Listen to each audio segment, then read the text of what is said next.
सदा हृदि लक्ष्मीनाथसमारम्भां नाथयामुनमध्यमामस्मदाचार्यपर्यन्तां वन्दे गुरुपरम्परां यो नित्यमच्युतपदाम्बुजयुग्मरुक्मौ व्यामोहतस्तदितराणि तृणाय मेने अस्मद्गुरुभगवतोऽस्य दयैकसिन्धोः रामानुजस्य चरणौ शरणं प्रपद्ये ஸ்ரீரன்றதுப்புல் திருவேங்கடமுடையான் பாரன்னச் சொன்னமகிழ் ஓரொன்றுதானே அமையாதோ தாரணியில் வாழ்வார்க்கு நேரப் போமளவன் வாழ்வு.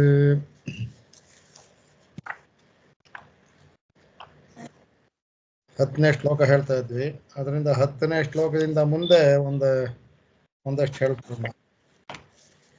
10 ಎಲ್ಲ ಹೇಳೋಕೆ ಸಮಯ ಆಗೋದಿಲ್ಲ. 10ನೇ ಶ್ಲೋಕದಿಂದ ಮುಂದಕ್ಕೆ ಶ್ಲೋಕ ಹೇಳ್ತೀನಿ.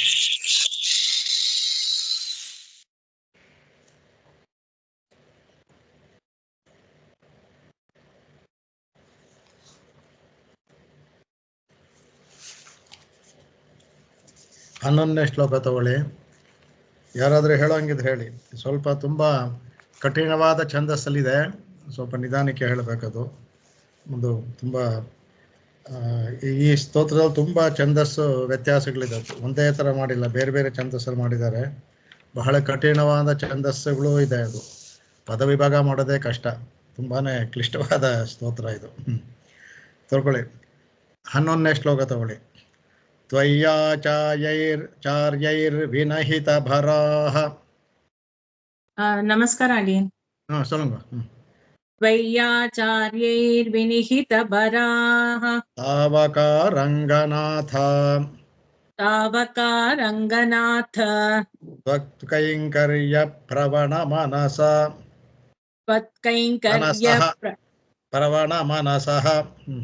त्वत्कैङ्कर्यप्रवणमनसः त्वद्गुणास्वादमत्ताः त्वय्येकस्मिन्नपि विजहतः मुक्तवत्साधनत्वं वच्चेषत्वस्वरसरसिकाः सूरयो मे स्वदन्ताम्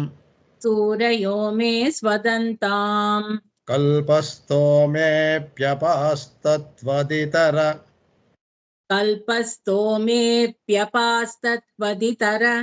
गतयो शक्तिधि भक्तिभूम्ना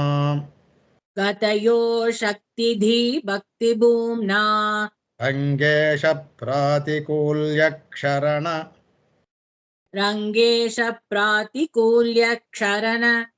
परिणमन् निर्विघातानुकूल्याः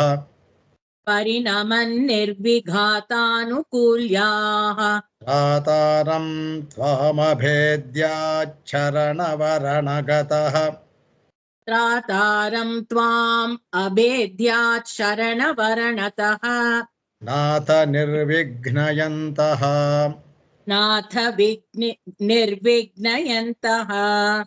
त्वन्निक्षिप्तात्मरक्षां प्रति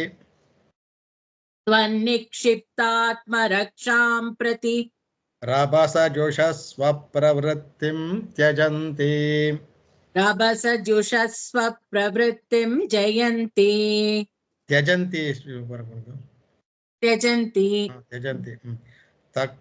त्यक्तोपायव्यपायांस्तदुभयकरणे तत्रपान् सानुतापान् भूयोऽपि त्वत्प्रपत्या प्रशमित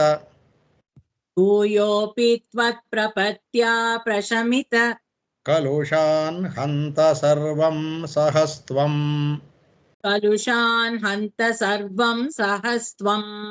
रङ्गिन्यासान्तरङ्गखिला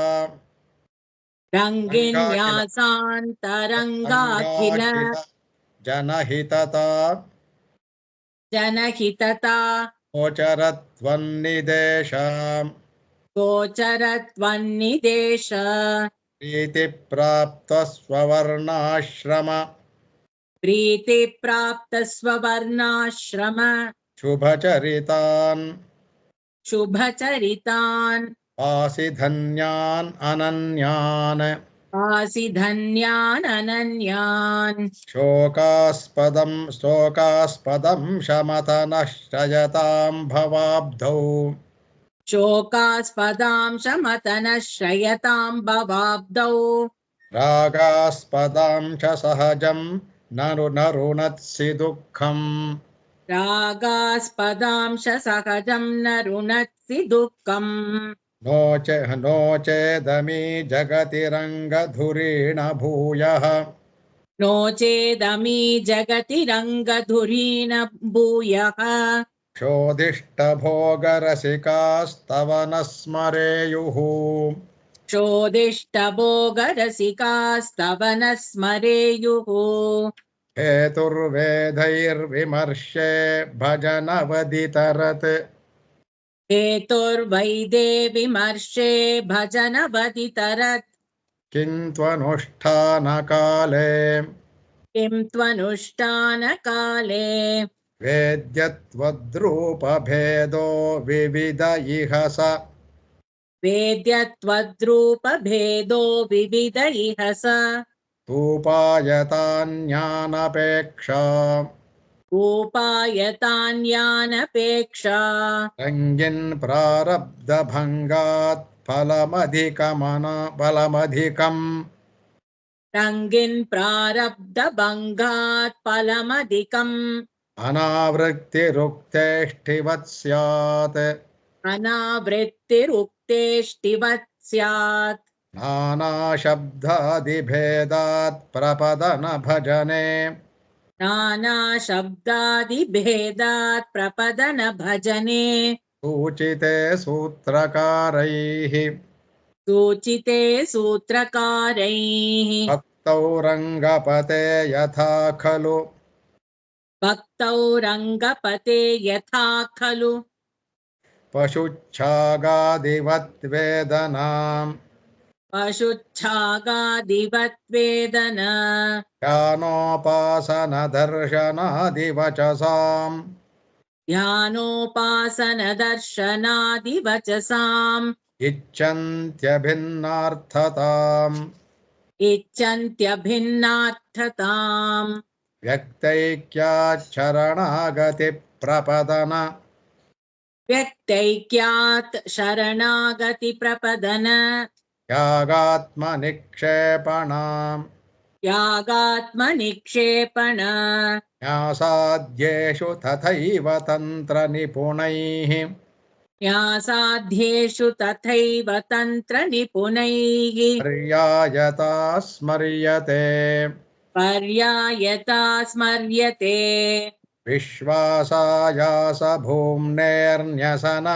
भूम्नोर्न्यसन विश्वासायास भूम्नोर्न्यसन भजनयोगैः भजनयोगैः अडिये भजनयोः भजनयोः गौरवे को विशेषः गौरवे को विशेषः तत्सम्भावेऽपि धर्मान्तर इव तत्सद्भावेऽपि धर्मान्तर इव घटते कर्तृभेदाद्विकल्पः घटते कर्तृभेदात् विकल्पः तद्भेदे रङ्गशायिन्न नितरगतितात् तद्भेदो रङ्गशायिन्ननितरगतितात् उत्थशोकातिरेकात्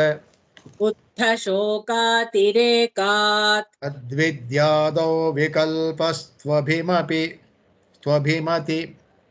तद्विद्यादौ विकल्पस्त्वभिमति भिदया तेन तत्रैकराश्यम् हृदया तेन तत्रैकराश्यम् ध्रुवमधिकृतिभेदात् कर्मवत् रङ्गशायन् ध्रुवमधिकृतिभेदात् कर्मवत् रङ्गशायिन् फलति फलमनेकं त्वत्पदे भक्तिरेका फलति फलमनेकं त्वत्पदे भक्तिरेका करणवरणवाणी सर्वहेतुस्तथासौ तरणवरणवाणी सर्वहेतुस्तथासौ कृपणभजननिष्ठा बुद्धिदौर्बल्यकाष्ठा कृपणभजननिष्ठा बुद्धिदौर्बल्यकाष्ठा कर्तव्यं सकृदेव हन्त कर्तव्यं सकृदेव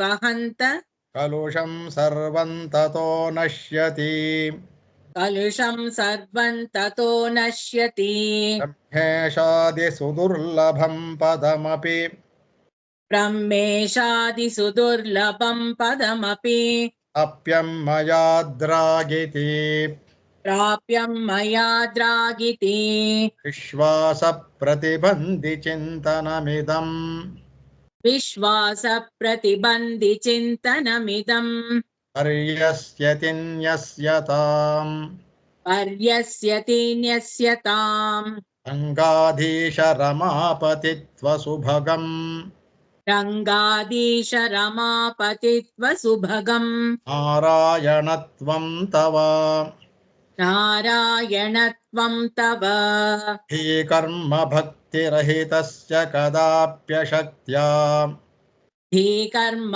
भक्तिरहितस्य कदाप्यशक्त्या रङ्गेशभावकलुषप्रणतिद्वयोक्तेः रङ्गेश भावकलुषप्रणतिद्वयोक्तेः अन्ये बलं प्रबलदुष्कृतशालिनो मे मन्ये बलं प्रबलदुष्कृतशालिनो मे त्वन्मूलदेशिककटाक्षनिपातमाद्यम् त्वन्मूलदेशिककटाक्ष निपातमाद्यम् ಅಲ್ಲಿ 20 ನಿಲ್ಲಿಸ್ಕೊಳ್ಳೋಣ.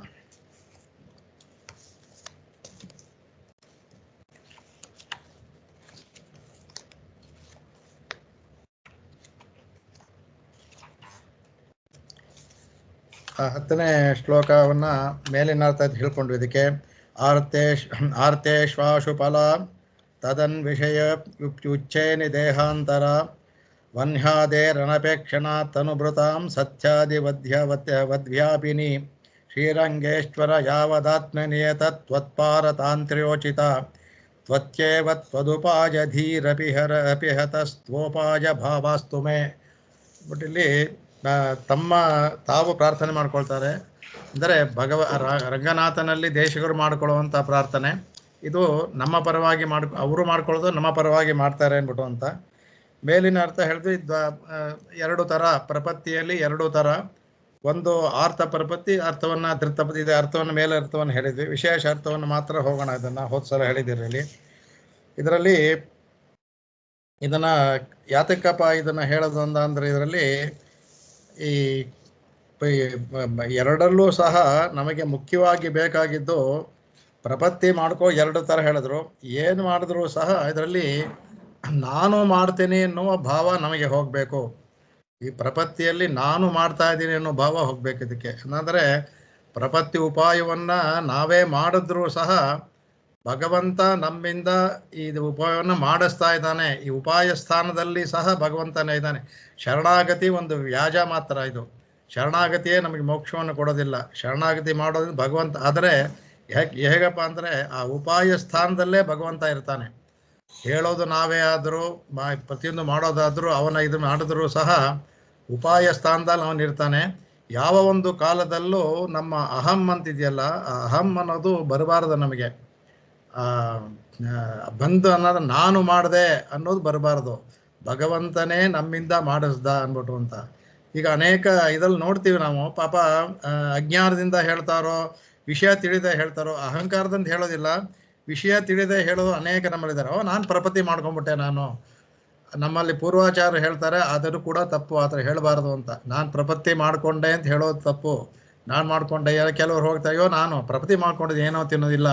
ಅದರಲ್ಲಿ ಒಂದು ಅಹಂಕಾರ ಸೂಚಿತವಾಗುತ್ತೆ. ಪ್ರಪತ್ತಿ ಮಾಡ್ಕೊಳ್ತಾ ಇದ್ರು ಹೊರಗಡೆ ಏನು ತಿನ್ನೋ ಹಾಗಿಲ್ಲ. ಪ್ರಪತ್ತಿ ಮಾಡ್ಕೊಂಡಿರೋದ ತಿನ್ನೋದಿಲ್ಲ ಅನ್ನೋದು ತಪ್ಪು ವಿಷಯ. ಅದರಲ್ಲಿ ಏನಾಗುತ್ತೆ ಅಂದರೆ ನಾನು ಪ್ರಪತ್ತಿ ಮಾಡ್ಕೊಂಡಿದ್ದೀನಿ ಒಂದು ಅಹಂಕಾರ ಬರುತ್ತೆ. ಅದು ಕೂಡುದು. ಭಗವಂತ ನಾವು ಹೇಳಬೇಕಾದ್ರೂ ಭಗವಂತ ನನ್ನಲ್ಲಿ ಪ್ರಪತ್ತಿ ಮಾಡಿಸ್ದ, ಭಗವಂತನೇ ನನ್ನಿಂದ ಆ ಭಾವ ನಮ್ಮಲ್ಲಿರಬೇಕು. ನಾನು ಪ್ರಪತ್ತಿ ಮಾಡದೆ ಅಂದರೆ ಭಗವಂತ ನನ್ನನ್ನು ಪ್ರಪತ್ತಿ ಮಾಡೋ ಹಾಗೆ ಮಾಡ್ದ ಅಂತ ಆ ಭಾವ ಇರಬೇಕು. ಅದಕ್ಕೆ ಯಾವಾಗಲೂ ಅವನಿಂದ ಎಲ್ಲವೂ ಅವನಿಂದಾನೇ ಅನ್ನೋ ಭಾವನೆ ನಮಗೆ ಬರಬೇಕು. ಸ್ವಲ್ಪವೂ ಅದರಲ್ಲಿ ಅಹಂಕಾರ ಬರಬಾರ್ದು. ಅದಕ್ಕೆ ಉಪಾಯತ್ವ ಸ್ಥಾನದಲ್ಲೂ ಸಹ ನಾನು ಮಾಡ್ತೀನಿ ಅಂತ ಇರಬಾರ್ದು. ಭಗವಂತ ನನ್ನಿಂದ ಮಾಡಿಸ್ದ, ವ್ಯತ್ಯಾಸ ಸ್ವಲ್ಪನೇ, ಆದರೆ ಎಷ್ಟು ಸಮುದ್ರಾಂತರ ಅರ್ಥ ನೋಡಿ. ವ್ಯತ್ಯಾಸ ಸ್ವಲ್ಪನೇ. ಉಪಾಯ ಮಾಡೋದು ಎಲ್ಲ ಉಂಟು, ಇದೆಲ್ಲವೇ. ಯಾಕೆ ಹೇಳ್ತೀವಿ ಅಂದರೆ ಲೋಕಾರೂಢಿಯಾಗಿ ಮಾಡು ಅಂತ ಯಾಕೆ ಹೇಳಬೇಕು ಅಂದರೆ ಲೋಕಾರೂಢಿ ಮಾಡಬೇಕಲ್ಲ, ಅದು ನಾನು ಅಂತ ಹೇಳಲೇಬೇಕಾಗುತ್ತೆ. ಆ ನಾನು ಅಂತ ಹೇಳಬೇಕಾದ್ರೆ ಮನಸ್ಸಲ್ಲಿ ನಮಗೆ ಭಗವಂತ ಅನ್ನೋ ಭಾವನೆ ಇರಬೇಕು. ಯಾವ ಕಾಲಕ್ಕೂ ನಾನು ಮಾಡ್ಕೊಂಡಿದ್ದೀನಿ ತಾನು ದೊಡ್ಡದು ಅನ್ನೋ ಭಾವನೆಯನ್ನು ಬರಬಾರದು. ಭಗವಂತ ತನ್ನ ಕೃಪೆ ಹೇಳಿದಲ್ಲ, ಹೇತುಕ ನಿರ್ಹೇತುಕ ಸಹೇತುಕ ಒಂದು ಹಿಂದೆ ಹೇಳಿದ್ವಿ. ಅವನ ಕೃಪೆಯಿಂದ ನಮ್ಮನ್ನು ಮಾಡೋ ಹಾಗೆ ಮಾಡಿದಾನ, ಅವನು ಪ್ರಪತ್ತಿ ಮಾಡೋ ಹಾಗೆ ಅವನು ಮಾಡಿದ್ದಾನೆ. ಹಾಗಾಗಿ ಆ ಭಾವನೆ ಯಾವತ್ತೂ ಬರಬಾರ್ದು ನಮಗೆ. ಯಾಕೆ ಅನ್ನೋದಕ್ಕೆ ಹೇಳ್ತಾರೆ. ಇದಕ್ಕೆ ಒಂದು ವ್ಯಾಖ್ಯಾನದಲ್ಲಿ ಅದ್ಭುತವಾಗಿ ತೆಗಿತಾರೆ. ಇದಕ್ಕೆ ಯಾರು ನ ಯೋತ್ಸ್ಯಾಮಿ ಅನ್ನುವ ಅರ್ಜುನನಿಂದ ಅವನ ಕಡೆಗೆ ಅವನು ಕೇಳ್ತಾನೆ. ಅವನ ಕಡೆಗೆ ಅವನು ಕರಿಷ್ಯೆ ವಚನಂತವ ಅಂತ ಬರ್ತಾನೆ. ಮೊದಲು ಇದು ಭಗವಂತ ಹೇಗೆ ಅಹಂಕಾರ ಅನ್ನೋದು ನಮ್ಮಿಂದ ಯಾಕೆ ಆಗಿ ಬರಬಾರ್ದು ಅಂದರೆ ನಮಗೆ ನಮ್ಮದು ಏನು ಮಾಡಬೇಕು ನಮಗೆ ಒಳ್ಳೇದು ನಮಗೆ ಗೊತ್ತಾಗೋದಿಲ್ಲ. ನಮಗದು ನೀವು ಎಷ್ಟೇ ಇದು ಯಾರಿಗೇ ಆಗಲಿ ನಾವು ಬಂದರೆ ಗೊತ್ತಾಗೋದೇ ಇಲ್ಲ. ಹಾಗಾಗಿ ಯಾತಕ್ಕೆ ನಮ್ಮಲ್ಲಿ ಪ್ರತಿಯೊಂದಕ್ಕೂ ನಮ್ಮಲ್ಲಿ ಭಾಷ್ಯಕಾರರು ಹಾಗೂ ಸಾತ್ವಿಕತೆ ಆಗೋನೆ ಏನು ಕೆಲಸ ಮಾಡಿದ್ರು ಭಗವಂತನೇ ನಮ್ಮಿಂದ ಮಾಡಿಸ್ತಾ ಇದ್ದಾನೆ. ನೀನೇ ಮಾಡಿಸ್ದೆ, ನೀನೇ ಮಾಡಿ ಮುಗಿಸ್ದೆ. ಕರಿಷ್ಯಾಮಿ ಕರಿಷ್ಯತಿ ಕಾರಯಿಷ್ಯತಿ ಎಲ್ಲವನ್ನೂ ಆ ಭಾವನೆ ಹೇಳಬೇಕು ಅಂತ ಮಾಡಿಬಿಟ್ಟಿದ್ದಾರೆ. ಅಟ್ಲೀಸ್ಟ್ ಮಾತಲ್ಲಾದರೂ ಇರಲಿ ಅಂತ. ಮಾತಲ್ಲಿ ಮಾತ್ರ ಇರಬಾರ್ದು, ಭಾವನೆಯಲ್ಲೂ ಇರಬೇಕು. ಆ ಥರ ಒಂದು ಸಂಧ್ಯಾವನ್ ಏನು ಕೆಲಸ ಮಾಡಿದ್ರು ಭಗವಂತನೇ ನನ್ನಿಂದ ಮಾಡಿಸ್ತಾ ಇದ್ದಾನೆ, ಆ ಭಾವನೆ ನಮಗೆ ಬರಬೇಕು. ಯಾಕಂದರೆ ಎಲ್ಲವನ್ನೂ ಅವನ ಅಧೀನದಲ್ಲಿದೆ. ಅದಕ್ಕೆ ಅದ್ಭುತವಾಗಿ ಕೊಡ್ತಾರೆ. ಅದಕ್ಕೆ ಅವನು ನೀವೆಲ್ಲ ಭಗವದ್ಗೀತೆ ತಿಳ್ಕೊಂಡಿದ್ದೀರ. ಹಾಗಾಗಿ ಅವನು ಮೊದಲು ಸಂದೇಹ ಬಂದ್ಬಿಟ್ಟು ಅವನು ನಿಲ್ಲಿಸ್ತಾನೆ. ಅಲ್ಲಿ ಹೋಗ್ಬಿಟ್ಟು ರಥಂ ಸ್ಥಾಪಯಮ ಅಂದ್ಬಿಟ್ಟು ಸ್ಥಾಪಯಮ ಕೃಷ್ಣನಿಗೆ ಹೇಳುವಾಗ ನಿಲ್ಲಿಸ್ದಾಗ ನೋಡ್ಬಿಟ್ಟು ಹೇಳ್ತಾನೆ, ನನಗೆ ಯಾರು ಈ ಚಿಕ್ಕಪ್ಪನ ದೊಡ್ಡಪ್ಪ ನನ್ನ ಬಂಧುಗಳನ್ನ ಕೊಂದು ನನಗೇನಾಗಬೇಕಾಗಿದೆ. ಅವನು ಹೇಳ್ತಾನಲ್ಲ ಕರೆ ಹೇಳ್ತಾನೆ, ನಕಾಂಕ್ಷೆ ವಿಜಯಂ ಇದು ಅಂತ ಕೃಷ್ಣ ಅಂದ್ಬಿಟ್ಟು ಅಂತ. ನಚ ರಾಜ್ಯಂ ನಕಾಂಕ್ಷೆ ವಿಜಯಂ ಕೃಷ್ಣ, ನನಗೇನು ವಿಜಯವೂ ಬೇಡ, ನ ರಾಜ್ಯಂ ಸುಖಾನಿಚ, ರಾಜ್ಯವೂ ಬೇಡ ಸುಖವೂ ಬೇಡ. ಯಾತಕ್ಕೆ ಅಂತ ಕಿನ್ನೋ ರಾಜ್ಯೇನ ಗೋವಿಂದ ಅಂತಾನೆ, ಕಿಂಭೋಗೈರ್ ಜೀವಿತೇನವ ಅಂತ. ಇದು ಮೇಲ್ನೋಟಕ್ಕೆ ಅದರಿಂದ ನ ಯೋತ್ಸ್ಯೆ ಅಂತ ಹೇಳ್ತಾನೆ. ನ ಯೋತ್ಸ್ಯೆ ಅಂದರೆ ಯುದ್ಧವನ್ನು ಮಾಡೋದಿಲ್ಲ. ಯೋತುಂ ಇಚ್ಛೆ ನ ಯೋತ್ಸೆ, ಯುದ್ಧವನ್ನು ಮಾಡೋದಿಲ್ಲ ನಾನು. ಯಾಕೆ ಹೇಳ್ತಾನೆ ಅವನು, ನನಗೆ ಈ ರಾಜ್ಯದಿಂದ ಎಷ್ಟು ನೋಡೋ ಮೇಲ್ನೋಟಕ್ಕೆ ಅವನು ಹೇಳೋದ್ರಲ್ಲಿ ಯಾವ ಒಂದು ಅದ್ರಲ್ಲಿ ಅಹಂಕಾರ ಇಲ್ಲ. ಆದರೆ ನಾವು ಅಂದ್ಕೊಂಡ್ರೆ ಎಷ್ಟು ತಪ್ಪು ಮಾಡ್ತೀವಿ ಅನ್ನೋದಕ್ಕೆ ಹೇಳ್ತಾನೆ. ಇಲ್ಲಿ ಅವನಿಗೆ ನಿಜವಾಗಿ ಶೋಕ ಬಂದಿದೆ ಅವನಿಗೆ. ಇಲ್ಲಿ ಅಹಂಕಾರ ಭಾವ ಇಲ್ಲ. ಅರ್ಜುನ ಹೇಳುವಾಗ ಅಂದರೆ ದೊಡ್ಡಪ್ಪ ಚಿಕ್ಕಪ್ಪ ತಾತಂದನ್ನೆಲ್ಲ ಕೊಲ್ಲು, ಈ ರಾಜ್ಯವನ್ನು ಯಾಕೆ ಪಡ್ಕೋಬೇಕು ನನಗೆ, ಕಿನ್ನೋ ರಾಜ್ಯನ ರಾಜ್ಯ ಯಾಕೆ ಬೇಕು ಗೋವಿಂದ ನನಗೆ, ಕಿಂಭೋಗೈರ್ ಜೀವಿ ಭೋಗ ಯಾಕೆ ಬೇಕು, ಅವ್ರನ್ನೆಲ್ಲ ಸಾಯಿಸಿ ಬದುಕಿರೋದು ಯಾಕೆ, ನಾವು ಯಾಕೆ ನಮಗೆ ಬೇಕು, ಇದು ಬೇಡ ಅಂದ್ಬಿಟ್ಟು ಅಂತ ಮೇಲ್ನೋಟಕ್ಕೆ ಸರಿಯಾಗಿ ಕಾಣುತ್ತೆ. ಅಂದರೆ ಮೇಲ್ನೋಟಕ್ಕೆ ನೋಡುವಾಗ ಯಾರನ್ನು ಕೇಳಿದ್ರು ಎಷ್ಟು ಒಳ್ಳೆ ಮಾತಂತಾನೆ ಹೇಳ್ತಾ ಇದ್ದಾನೆ ಅರ್ಜುನ. ಅವನು ಇದ್ರಲ್ಲಿ ಏನು ತಪ್ಪಿದೆ ಅವನು ಹೇಳೋದ್ರಲ್ಲಿ ಅಂತ ಕೇಳುತ್ತೆ. ಆದರೆ ಯಾವಾಗ ಈ ಮಾತನ್ನು ಯಾವಾಗ ಹೇಳಿದ್ರೆ ಕೃಷ್ಣ ಒಪ್ಕೊಳ್ತಾ ಇದ್ದ, ಯುದ್ಧಕ್ಕೆ ಸಂಧಿ ಆಗೋದಕ್ಕೆ ಮುಂಚೆ ಬೇಡ ಬಿಟ್ಬಿಡೋಣ ನಾವು ಕಾಡಲ್ಲೇ ಇರೋಣ ಅಂತ ಆಗ ಈ ಮಾತು ಹೇಳಿದರೆ ಆಗ ಒಪ್ಕೊಳ್ತಾ ಇದ್ದೇನೋ ಇದು. ಯುದ್ಧ ಯುದ್ಧಕ್ಕೆ ಬಂದು ಸೈನಿಕರೆಲ್ಲ ಬಂದಿದ್ದಾರೆ, ನಮ್ಮ ಮಾತನ್ನು ನಂಬ್ಕೊಂಡು ಈ ಕಡೆ ಆ ಕಡೆ 11 ಈ ಕಡೆ 7 ಅಕ್ಷೋಣಿ 18 ಅಕ್ಷೋಣಿ ಸೈನ್ಯ ಬಂದು ಸೇರಿಟ್ಟಿದೆ, ಎಲ್ಲರೂ ಬಂದಿದ್ದಾರೆ. ಆ ಸಮಯದಲ್ಲಿ ನಾನು ಮಾಡೋದಿಲ್ಲ ಅಂದರೆ ಹೇಗೆ? ಅವಾಗ ಅದಕ್ಕೆ ಇಲ್ಲ ಅಂಥವನ್ನ ಭಗವಂತ ಹೇಗೆ ಉಪಾಯ ಸ್ಥಾನದಲ್ಲಿ ಬರ್ತಾನೆ ಅಂದರೆ ಅವನ್ನೆಲ್ಲ ಮಾಡಿಸಿ ಕಡೆಗೆ ಏನು ಹೇಳ್ತಾನೆಗೆ, ಸ್ಥಿತೋಸ್ಮಿ ಗತ ಸಂದೇಹ ಕರಿಷ್ಯೆ ವಚನಂತವ ಅಂತ. ನನ್ನ ಎಲ್ಲ ಸಂದೇಹವೂ ತೀರ್ತು, ನಿನ್ನ ಮಾತನಂತ ನಡೀತೇನೆ. ನ ಯೋತ್ಸೆ ಅಂತ ಇರೋವನು ಕರಿಷ್ಯೆ ವಚನಂತವಾಗ ಬಂದು ನಿಂತವನು ಒಬ್ಬ ಜೀವಾತ್ಮಲ್ಲಿ ಜೀವಾತ್ಮ ತಗೊಳ್ಳೋದು. ಹಾಗಾಗಿ ನಮಗೆ ನಾವು ಏನು ಮಾಡ್ತೀವಿ ನಾವು ಅಂದ್ಕೊಳ್ತೀವೋ ಅದು ನಮಗೆ ಸರಿ ಗೊತ್ತಿರೋದಿಲ್ಲ. ನಮಗದು ಯಾವುದು ಒಳ್ಳೆಯದು ಆ ಸಮಯದಲ್ಲಿ ನಾವು ತಗೊಳ್ಳೋದು ಬಹಳ ಸರಿಯಾಗಿ ಕಂಡ್ರು, ನಿರ್ಧಾರ ಎಲ್ಲ ಸರಿಯಾಗಿ ಕಂಡ್ರೂ ಸಹ ಅದು ತಪ್ಪಾಗೇ ಇರ್ಬೋದು, ಸರಿ ಇಲ್ಲದೆ ಇರ್ಬೋದು. ಅದರಿಂದ ಈಗ ನಾವು ಶರಣಾಗತಿ ಮಾಡ್ಕೊಳ್ತೀನಿ ಅನ್ನೋದುವೇ ಆ ಬುದ್ಧಿಯನ್ನು ಕೊಟ್ಟಿದ್ದು ಭಗವಂತಾನೆ. ಬುದ್ಧಿಯನ್ನು ಕೊಟ್ಟಿದ್ದು ನಾನು ಹೇಳ್ದಾಗೆ ಅದು ಅದು ಅವನು ಕೊಡುವಂತಹ ಭಗವಂತನ ಮಾಡೋದು ಇದು ಸಹ ಅದು ಸಹ ಯಾವ ಒಂದು ನಿರ್ವ್ಯಾಜವಾದ ಉಪಕಾರವೇ ನಾವು ಮಾಡೋದವನು, ಯಾವ ಒಂದು ನಮಗೆ ಇದು ಅದು ಮಾಡೋದಿಲ್ಲ. ಅದರಿಂದ ಎರಡು ಥರ ಉಪಕಾರ ಮಾಡಿದ್ರು ಭಗವಂತನ ಎಲ್ಲವೂ ಮಾಡೋದು ನಮ್ಮ ಒಳ್ಳೇದಕ್ಕೇನೆ. ಅವನು ನಮಗೆ ಬುದ್ಧಿ ಕೊಟ್ಟರಿಂದ ಮಾಡಿದ್ದೀವಿ, ಅದರಿಂದ ನಮಗೆ ಇದು ಬರಬಾರ್ದು, ನಮಗೆ ಆ ಭಾವನೆ ಬರಬಾರ್ದು ಅಂತ ಕೇಳ್ಕೊಳ್ತಾರೆ. ನನಗೆ ಯಾವ ಕಾಲಕ್ಕೂ ನಾನು ಮಾಡದೆ ಶರಣಾಗತಿ ಅನ್ನೋ ಭಾವನೆ ಬರಬಾರ್ದು. ನಾನು ಮಾಡಿದ್ದುಂಟು, ನೀನು ಮಾಡಿಸ್ದೆ ಅಂತ ಹೇಳ್ಬೇಕು. ನಾವು ನನ್ನನ್ನು ಮಾಡುವಂತೆ ನೀನು ಮಾಡಿದೆ ಅಂದರೆ ಉಪಾಯ ಸ್ಥಾನದಲ್ಲೂ ನೀನೇ ಸಹ ಇದೆಯಾ, ಇದು ಬಹಳ ಮುಖ್ಯ. ಸ್ವಲ್ಪ ವ್ಯತ್ಯಾಸ ಅಷ್ಟೇ. ಹಾಗಾದರೆ ಮಾಡಬಾರ್ದು ಈಗ ಅಂದ್ಬಿಟ್ಟು ಮಾಡಬಾರ್ದು ಅಂತ ಕೆಲವೆಲ್ಲ ಸಂದೇಹಗಳಿದೆಯಲ್ಲ, ಅದು ಕೂಡುದು ಅಂತ. ಮಾಡಬೇಕು, ಆದರೆ ನಾನು ಮಾಡ್ದೇನೋ ಇದು ಕೂಡಬಾರ್ದು. ಉಪಾಯ ಸ್ಥಾನದಲ್ಲೂ ಸಹ ಭಗವಂತನೇ ಇರಬೇಕು, ಅದನ್ನು ನಾನಲ್ಲಿ ಇರಬಾರ್ದು ಅನ್ನೋದು ಬಹಳ ಮುಖ್ಯವಾದದ್ದು. ಈ ಶ್ಲೋಕದಲ್ಲಿ ಏನು ಹೇಳ್ತಾರೆ ಅಂತಂದರೆ, ಮುಖ್ಯವಾಗಿ ಮುಖ್ಯವಾಗಿ ಇದರಲ್ಲಿ ಶ್ಲೋಕ ಹೇಳೋಂಥದ್ದು ಎರಡು. ಒಂದು ಇದೆಲ್ಲ ವಿಷಯವಾಗಿ ನಾವು ದೀಪಿಕೆಯಲ್ಲಿ ತಿಳ್ಕೊಂಡಿದ್ವಿ. ಆರ್ಥ ಪ್ರಪತ್ತಿ, ದೃಪ್ತ ಪ್ರಪತ್ತಿ. ಅದರಲ್ಲಿ ಮುಖ್ಯವಾಗಿ ಅಗ್ನಿಯಾದಿಗಳಿಗೆ ಅಪೇಕ್ಷೆ ಇಲ್ಲ ಅಂತ ಯಾಕೆ ಹೇಳ್ತಾರೆ ಇಲ್ಲಿ ಅಂತಂದರೆ, ಹಾಗಂತ ಅಗ್ನಿಹೋತ್ರ ಮಾಡಬೇಡಿ, ಉಪಾಸನ ಮಾಡಬೇಡಿ, ವೈಶ್ಯದೇವ ಮಾಡಬೇಡಿ ಅನ್ನೋ ಅರ್ಥ ಅಲ್ಲ. ಅದರಲ್ಲಿ ಅಗ್ನಿಯಾದಿಗಳೀಗ ಭಕ್ತಿಯೋಗಕ್ಕೆ ಇವೆಲ್ಲ ಉಂಟು, ನಿಯಮ ಉಂಟು. ಅದರಿಂದ ಅದು ತ್ರೈವರ್ಣಿಕರಿಗೆ ಮಾತ್ರ ವರ್ಗ ಸೀಮಿತವಾಗಿದೆ. ಇದೆಲ್ಲ ಮಾಡಿಕೊಂಡೇ ಮಾಡಬೇಕು ಭಕ್ತಿಯೋಗ ಅವರು. ಇಲ್ಲಿ ಅದಿಲ್ಲ ಅಂದ್ರೆ ಏನರ್ಥ ಅಂದರೆ, ಎಲ್ಲರಿಗೂ ಇದರಲ್ಲಿ ಅಧಿಕಾರ ಇರೋದ್ರಿಂದ ಅದರ ಅವಶ್ಯಕತೆ ಇಲ್ಲ. ಮಾಡಬೇಡಿ ಅಂತಲ್ಲ, ಯಾರ್ಯಾರು ಅದಕ್ಕೆ ಅಧಿಕಾರಿಗಳು ಅವರು ಅದನ್ನು ಮಾಡಲೇಬೇಕು. ಅದೇ ಹಿಂದೆ ಹೇಳಿದಾಗೆ ಸಾತ್ವಿಕ ತ್ಯಾಗದಿಂದ ಭಗವಂತನೇ ಮಾಡಿಸ್ತಾನೆ. ಕರ್ತೃತ್ವ, ಫಲತ್ವ, ಸಂಗತ್ವ, ತ್ಯಾಗವನ್ನು ಬಿಟ್ಟು ಮಾಡ್ಬೇಕು ನಾವು ಅದನ್ನೆಲ್ಲ. ಇಲ್ಲಿ ಮಾಡಬಾರದು ಅನ್ನೋ ಅರ್ಥದಲ್ಲ, ಯಾರಿಗೆ ಅಧಿಕಾರ ಉಂಟು ಅವ್ರು ಮಾಡಲೇಬೇಕು. ಆದರೆ ಈ ಪ್ರಪತ್ತಿಗೆ ಅದರ ಅವಶ್ಯಕತೆ ಇಲ್ಲ.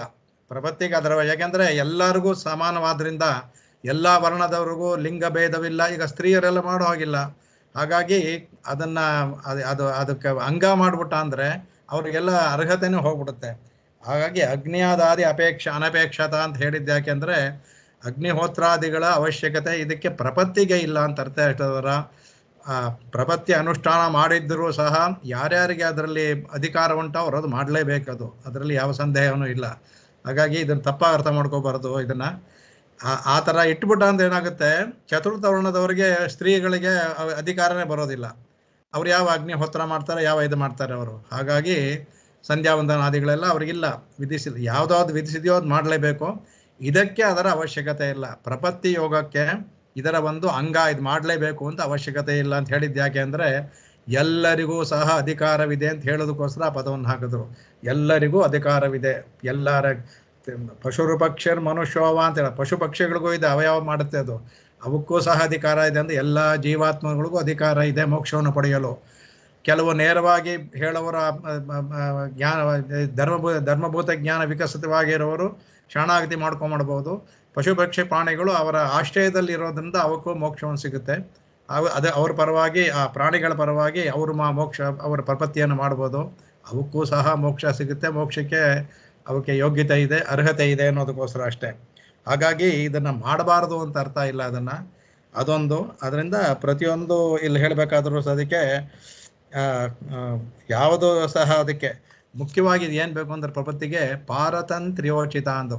ಪಾರತಂತ್ರ, ದಾಸ್ಯ ಭಾವ. ಅದಕ್ಕೆ ನಮ್ಮಲ್ಲಿ ಅಡಿಯೇನ್ ಅಂತ ಯಾಕೆ ಇಟ್ಟರು ಅಂತ ಪ್ರತಿಯೊಂದು ಇದರಲ್ಲೂ ನಮ್ಮಲ್ಲಿ ಇಟ್ಟಿದ್ದಾರೆ. ಅಡಿಯೇನ್ ಅಂದರೆ ಆ ದಾಸ್ಯ ಭಾವ ನಮಗಿರಬೇಕು. ಪಾರತಂತ್ರ್ಯೋಚಿತ, ನಮಗೆ ಪಾರತಂತ್ರವೇ, ಭಗವಂತನಿಗೆ ಪಾರತಂತ್ರವಾಗಲಿ, ಭಾಗವತರಿಗೆ ಆದ್ರಿ ಪಾರತಂತ್ರ ಭಾವವೇ ಇರಬೇಕು. ಅದಕ್ಕೆ ಮೋಕ್ಷದಲ್ಲೂ ಸಹ ನಿತ್ಯರು ಅಲ್ಲೇ ಇರೋರು, ಅವರೂ ಸಹ ಮುಕ್ತರನ್ನ ನೋಡಿ ಅಡಿಯೇನಂತಾರಂತೆ. ಅವರು ನಿತ್ಯರು ಅಲ್ಲೇ ಇದ್ದವರು ಇಲ್ಲಿ ಬರಲೇ ಇಲ್ಲ, ಯಾವ ಇದು ಮಾಡಲಿಲ್ಲ. ನಾವು ಇಲ್ಲಿ ಬಂದು ಪ್ರಾರಬ್ಧ ಕರ್ಮಪಟ್ಟು ಮತ್ತೆ ವಾಪಸ್ ಹೋಗಿದ್ವಿ. ನಾವೆಲ್ಲ ಕಲುಷಿತರಾಗಿ ವಾಪಸ್ ಹೋದವರು. ಅವರು ನಿತ್ಯವಾಗಿ ಅಪ್ಪಟ ಚಿನ್ನ, ಅವರು ಬರಲೇ ಇಲ್ಲ, ಹಾಗೇ ಇದ್ದವರು. ಅವರೂ ಸಹ ಮುಕ್ತರನ್ನು ನೋಡಿ ಅಡಿಯೇನಂತಾರಂತೆ, ನಾನು ನಿನ್ನ ದಾಸ ಅಂದ್ಬಿಟ್ಟು ಅಂತ.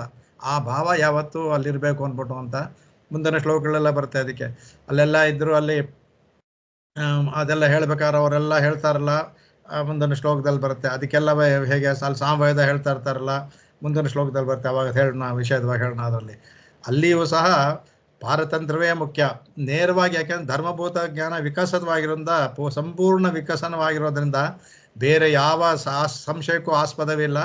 ನೇರವಾಗಿ ದಾಸ್ಯ ಭಾವವೇ ಇರುತ್ತೆ ಅಲ್ಲಿ. ಕೈಂಕರ್ಯಮೇವ ಅಲ್ಲಿ ಕೈಂಕರ್ಯತಾ ಭಾವವೇ ಅಲ್ಲಿರುತ್ತೆ ಭಗವಂತನಲ್ಲಿ. ಅದು ನಿತ್ಯರಿಗೂ ಮುಕ್ತರು ನಿತ್ಯರು ಯಾವಾಗಲೂ ಮಾಡ್ಕೊಂಡ್ರೆ ಮುಕ್ತರು ಇಲ್ಲಿ ಹೋದ್ಮೇಲೆ ಮಾಡ್ತಾರೆ ಅದು. ಅದರಿಂದ ನಮಗೆ ಬೇಕಾಗಿದ್ದು ಅಂತಂದರೆ ಯಾವದಾತ್ಮೆ ನಿಯತ, ಅದಕ್ಕೆ ಪಾರತಂತ್ರ ನಮ್ಮ ಇಲ್ಲಿರುವವರೆಗೂ ದೇಹವಸನ ಆಗುವವರೆಗೂ ಆ ಪಾರತಂತ್ರ ಭಾವವೇ ನಮ್ಮಲ್ಲಿರಬೇಕು. ಆ ಪಾರತಂತ್ರ ಭಗವಂತನಲ್ಲಿ ಯಾವತ್ತೂ ಇರಬೇಕು, ಅವನ ಭಾಗವತರಲ್ಲೂ ಇರಬೇಕು. ಮುಂದಿನ ಶ್ಲೋಕಗಳಲ್ಲಿ ಹೇಳ್ತಾರೆ ಭಾಗವತರಲ್ಲೂ ಇರಬೇಕದು ಅಂತ. ಅದರಿಂದ ತ್ವಯ್ಯೇಯ ತದುಪಾಯ ಧೀಹಿ, ಭಗವಂತ ಹೇಳ್ತಾನೆ ನನಗೆ ನೀನೇ ಉಪಾಯ ಧೀಹಿ, ಉಪಾಯವಾದ ಇದನ್ನ ನೀನೇ ನನಗೆ ಕೊಡಬೇಕು. ಆ ಧೀ ಇದೆಯಲ್ಲ, ಆ ಧೀ ಅಂದ್ರೆ ಬುದ್ಧಿ ಅಂತ, ಅದನ್ನ ನೀನೇ ಕೊಡಬೇಕು ಅಂದ್ಬಿಟ್ಟು ಅಂತ.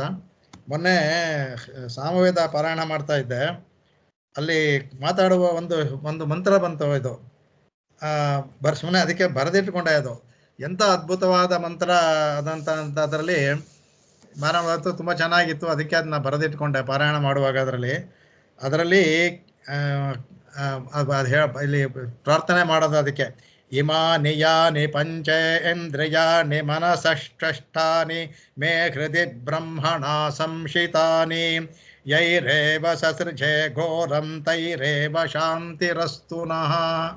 ಎಂಥ ಅದ್ಭುತ ಅರ್ಥ ಅಂದರೆ ಮನುಷ್ಯನಿಗೆ 6 ಇಮಾನಿ ಯಾನಿ, ಯಾವುದು ಅಂದರೆ ಯಾನಿ ಪಂಚೇಂದ್ರಿಯಾಣಿ, 5 ಪಂಚೇಂದ್ರಿಯಗಳು. ಮುಖ್ಯವಾದ್ದು ಮನಸ್ಸು, ಬಾಕಿ ಕರ್ಮೇಂದ್ರಿಯ ಬಿಟ್ಬಿಟ್ಟಿದ್ದಾರೆ ಇಲ್ಲಿ. ಮನಸ್ಸು ಇವೆರಡೇ ಮುಖ್ಯವಾದ್ದು. ಮನಃಷ್ಟಾನಿ, ಮನಸ್ಸು 6. ಇವು 6 ಏನಿದೆ ಇಮಾನಿ ಯಾನಿ, ಇದು ನಮ್ಮನ್ನ ಎಳ್ಕೊಂಡು ಹೋಗುತ್ತಂತೆ ಎಲ್ಲ ಕಡೆಗೆ ಎಳ್ಕೊಂಡು ಹೋಗುತ್ತಂತೆ. ಅದರಿಂದ ಇದಕ್ಕೆ ಮೇ ಹೃದಿ ಬ್ರಹ್ಮಣ ಸಂಶಿತಾನಿ, ನನ್ನ ಹೃದಯ ಈ ಮನಸ್ಸಿನಲ್ಲಿ, ಈ ಮನಶ್ಶಷ್ಟಿ ಇದೆಯಲ್ಲ ಅದರಲ್ಲಿ ಬ್ರಹ್ಮ ನೀನು ಸಂಶಿತನಾಗಬೇಕು, ನೀನು ನನ್ನನ್ನು ನೀನಿರಬೇಕು. ಯಾಕೆಂದರೆ ಈ ಮನಸ್ಸು ಬೇರೆ ಕಡೆ ಹೋಗದೆ ಇರೋ ತರುವ ಯಾತಕ್ಕಿಂತ ಯೈರೇವ ಸಸೃಜೆ ಘೋರಂ ಏಹಿ ಅಂದರೆ ಯೈರೇವ ಅಂದ್ರೆ ಏವ, ಈ ಪಂಚೇಂದ್ರಿಯಗಳೇ ಘೋರವಾಗಿ ನಮ್ಮನ್ನ ಇದು ತೈರೇವ ಅದರಿಂದ ಸಸೃಜೆ ನಮಗೆ ಹುಟ್ಟಿಸುತ್ತೆ, ಆಸೆಗಳೆಲ್ಲ ಹುಟ್ಟಾಕಿಸ್ತಂತೆ. ಬೇರೆ ಬೇರೆ ಆಸೆ ಹುಟ್ಟುತ್ತೆ. ಆ ಮನೆ ಕೊಟ್ಕೋಬೇಕು, ಇದು ತಗೋಬೇಕು, ಆ ಗಾಡಿ ಇದು ಮಾಡಬೇಕು, ಅಲ್ಲಿಗೆ ಹೋಗಿ, ಈ ಥರ ಆಸೆಗಳು ಹುಟ್ಟಾಗ್ತಾನೆ ಇರ್ತವೆ. ಸಸೃಜೆ ಘೋರವಾದದ್ದು. ಅದಕ್ಕೆ ತೈರೇವ ಶಾಂತಿರಸ್ತುನಃ, ಅವು ಶಾಂತಿ ಆಗಬೇಕಾದ ಅಂದರೆ ಮನಸ್ಸಿನಲ್ಲಿ ಮೇ ಹೃದಯ ಬ್ರಹ್ಮಣ ಸಂಶಿತ. ಇಂಥ ಅದ್ಭುತವಾದ ನೋಡಿ, ಮನಸ್ಸಿನಲ್ಲಿ ಭಗವಂತ ಒಳಗಡೆ ಇದ್ದಾನೆ, ಅದು ನನ್ನ ಮನಸ್ಸಲ್ಲೂ ನೀನಿರೋ ಅಂತ ನಾವು ಪ್ರಾರ್ಥನೆ ಮಾಡಿ. ಮೇ ಹೃದಯ ಬ್ರಹ್ಮಣ ಸಂಶಿತಾನಿ ಬ್ರಹ್ಮಣ ನನ್ನಲ್ಲಿ ಇರಲಿ ಅಂತ. ನನ್ನ ಹೃದಯದಲ್ಲಿ ನೀನು ಯಾವಾಗಲೂ ಇದ್ದು ಇವುಗಳನ್ನು ನಿಯಂತ್ರಣ ಮಾಡುವಂತ. ಅಂದರೆ ಇಂದ್ರಿಯ ನಿಗ್ರಹ ಮಾಡ್ತೀನಿ ಅನ್ನೋದು ನಮ್ಮ ಕೈಲಿಲ್ಲ, ಅದು ಸಹ ಭಗವಂತನೇ. ಅದಕ್ಕೆ ಭಗವಂತ ಹೃದಯದಲ್ಲಿದ್ದು ಇಂದ್ರಿಯ ನಿಗ್ರಹವನ್ನು ಸಹ ಅವನೇ ಮಾಡಬೇಕು ಅನ್ನೋ ಥರ ಮೇ ಹೃದಯ ಬ್ರಹ್ಮಣ ಸಂಶಿತಾನಿ. ಅದನ್ನೇ ಇಲ್ಲಿ ಹೇಳ್ತಾರೆ ಅಲ್ಲಿ ಸ್ವಾಮಿ ಕಡೆ ಹೇಳಬೇಕಾದ್ರೆ. ಅದಕ್ಕೆ ಅದು ನೀವೇ ಇದು ಮನಸ್ಸಲ್ಲಿ ಇರಬೇಕು, ನನಗೆ ಯಾವ ಇದರಲ್ಲೂ ಹೋಗಬಾರ್ದು ಅಂತ ಅವ್ರು ಹೇಳ್ತಾರೆ. ತ್ವಯ್ಯೇವ ತದುಪಾಯ ಧೀಹಿ ಆಮೇಲೆ ಹೇಳ್ತಾನೆ. ಅದು ಅನ್ನದೇ ನೀನೇ ನನ್ನ ಮನಸ್ಸಿನಲ್ಲಿದ್ದು ಈ ಬುದ್ಧಿಯನ್ನು ಏನು ಅಂದರೆ ನೀನೇ ಉಪಾಯ ಅನ್ನೋ ಬುದ್ಧಿ ನನ್ನ ಮನಸ್ಸಲ್ಲಿ ಯಾವಾಗಲೂ ಇರಬೇಕು, ಒಂದು ಕ್ಷಣವೂ ಹೋಗಬಾರ್ದು. ಈಗ ನೀನೇ ಈ ಪ್ರಾಯಶಃ ಇದನ್ನೆಲ್ಲ ಅವರೆಲ್ಲ 4 ವೇದ ತಿಳಿದವರು ಅದನ್ನು ನನ್ನ ಇದೇ ನೋಡಿ, ಅದೇ ಅರ್ಥ ಇಲ್ಲಿ ಬರುತ್ತೆ. ಅದು ಆ ಮಂತ್ರದ ಅರ್ಥವೇ ಇಲ್ಲಿ ಬರುತ್ತೆ. ಎಲ್ಲೂ ಯಾರೂ ತಗೊಂಡಿಲ್ಲ ವ್ಯಾಖ್ಯಾನದಲ್ಲಿ.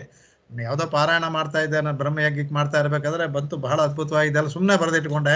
ಇವತ್ತು ನೋಡಿದ್ರೆ ಇದಕ್ಕೆ ಸರಿಯಾಗಿ ಹೊಂದುತ್ತೆ, ಅದು ಅದ್ಭುತವಾಗಿ ಹೊಂದುತ್ತೆ ಅದು.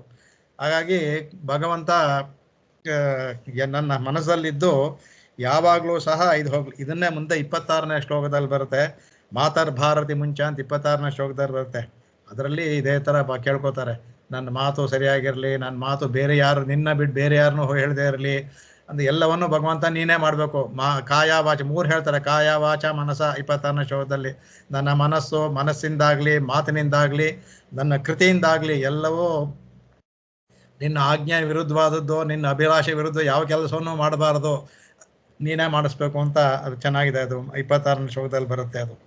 ಹಾಗಾಗಿ ಈ 10ನೇ ಶ್ಲೋಕದಲ್ಲಿ ಶರಣಾಗತಿ ಮಾಡಬೇಕು. ಶರಣಾಗತಿ ಅಂದರೆ ಮಾಡಬಾರ್ದು ಅಂತ ಅಭಿಪ್ರಾಯದ ತಪ್ಪದು, ಮಾಡಬೇಕು. ಆದರೆ ನಾನು ಮಾಡ್ತೇನೆ ಅನ್ನೋ ಅಭಿಪ್ರಾಯ ಇರಬಾರ್ದು ಅಷ್ಟೇ. ಉಪಾಯ ಸ್ಥಾನದಲ್ಲೂ ಭಗವಂತನೇ ಇದ್ದಾನೆ, ಉಪೇಯ ಅವನೇ, ಎಲ್ಲರಿಗೂ ಗೊತ್ತಿದೆ ಅದಕ್ಕೆ. ಅದರಿಂದ ಸಾಧ್ಯ ಭಕ್ತಿ ಇದೆಯಲ್ಲ, ಸಾಧ್ಯ ಅಂದ್ರೆ ಸಾಧನ, ಆ ಸಾಧ್ಯ ಸಾಧನವೂ ಸಹ ಭಗವಂತನೇ ಅಂದ್ಬಿಟ್ಟು ಅಂತ ಸಾಧ್ಯೋಪಾಯ ಅನ್ನೋದು ಭಗವಂತನೇ ಸಾಧ್ಯೋಪಾಯದಲ್ಲಿರಬೇಕು. ಇದನ್ನು ನಾವು ದೀಪಿಕೆನಲ್ಲಿ ರಹಸ್ಯ ತ್ರಯಸಾರದ ವಿಷಯ ಹೇಳ್ಕೊಂಡಿದ್ದೀವಿ, ತಿಳ್ಕೊಂಡಿದ್ದೀವಿ ಇದನ್ನು. ಹಾಗಾಗಿ ಈ 10ನೇ ಶ್ಲೋಕದಲ್ಲಿ ಅದನ್ನೇ ಹೇಳ್ತಾರೆ. 11ನೇ ಶ್ಲೋಕದಲ್ಲಿ ಇದು 2 ಶ್ಲೋಕದಿಂದ ಈಗ ಶರಣಾಗತಿ ಹೇಳ್ಬಿಟ್ರು. ಶರಣಾಗತಿಲಿ ಯಾವ ಥರ ಅಂದ್ಬಿಡ್ತು, ಒಂದು ಆಚಾರ ನಿಷ್ಠೆ, ಉಕ್ತಿ ನಿಷ್ಠೆ ಇದೆಲ್ಲ ಹೇಳ್ತೀವಲ್ಲ, ಸ್ವನಿಷ್ಠೆ ಹೇಳ್ತೀವಲ್ಲ.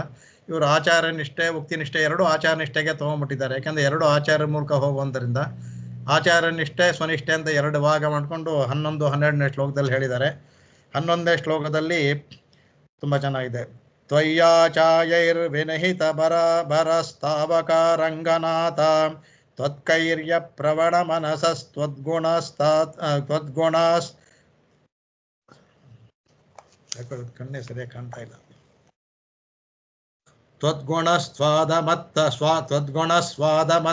ಸ್ವಾದುಮತ್ತ ಇರಬೇಕು. ತ್ವದ್ಗುಣಸ್ವಾದುಮತ್ತ ತ್ವಯ್ಯೇಕಸ್ಮಿನ್ನಪಿ ವಿಜಹತೋ ಮುಕ್ತವತ್ ಸಾಧನತ್ವಂ ಸ್ವರಸರಸಿಕಾ ಸೂರಯೋ ಮೇ ಸ್ವದಂತಾಂ. ಇದರಲ್ಲಿ ಈ ಶ್ಲೋಕದಲ್ಲಿ ಆಚಾರ್ಯ ನಿಷ್ಠೆಯನ್ನು ಹೇಳ್ತಾರೆ. ಇದರಲ್ಲಿ ಮೇಲಿನ ಅರ್ಥವನ್ನು ತಗೊಂಡ ಇದರಲ್ಲಿ ಅರ್ಥವನ್ನು ಶ್ಲೋಕದ ಅರ್ಥವನ್ನು ತಗೊಂಡ ಅಂದರೆ 11ನೇ ಶ್ಲೋಕದಲ್ಲಿ ಹೇಳ್ತಾನೆ, ರಂಗನಾಥನ ಉದ್ದೇಶ ಮಾಡೋಣ. ಹೇ ರಂಗನಾಥನೇ ಅಂತ ಹೇಳ್ತಾನೆ. ಅವ್ರು ಮಾಡಬೇಕಾದ್ರೆ ಹೇಳ್ತಾನೆ, ಆಚಾರ್ಯೈಹಿ ಅಂದರೆ ಆಚಾರ್ಯರುಗಳಿಂದ ನಾನು, ಆಚಾರ್ಯಗಳಿಂದ ನಾನು, ಅದರಿಂದ ತ್ವಯಿ ಅಂದರೆ ನಿನ್ನಲ್ಲಿ, ನಿನ್ನಲ್ಲಿ ನಿಹಿತ ಬರಾಹ ಅಂದರೆ ಆಚಾರ್ಯ ನಿಷ್ಠೆ ಹೇಳಿಂದ ನನ್ನ ಭಾರವನ್ನು ಆಚಾರ್ಯರ ಮೂಲಕ ನಿನ್ನಲ್ಲಿ ಸಮರ್ಪಣೆ ಮಾಡಿದ್ದೇನೆ ಅಂತ.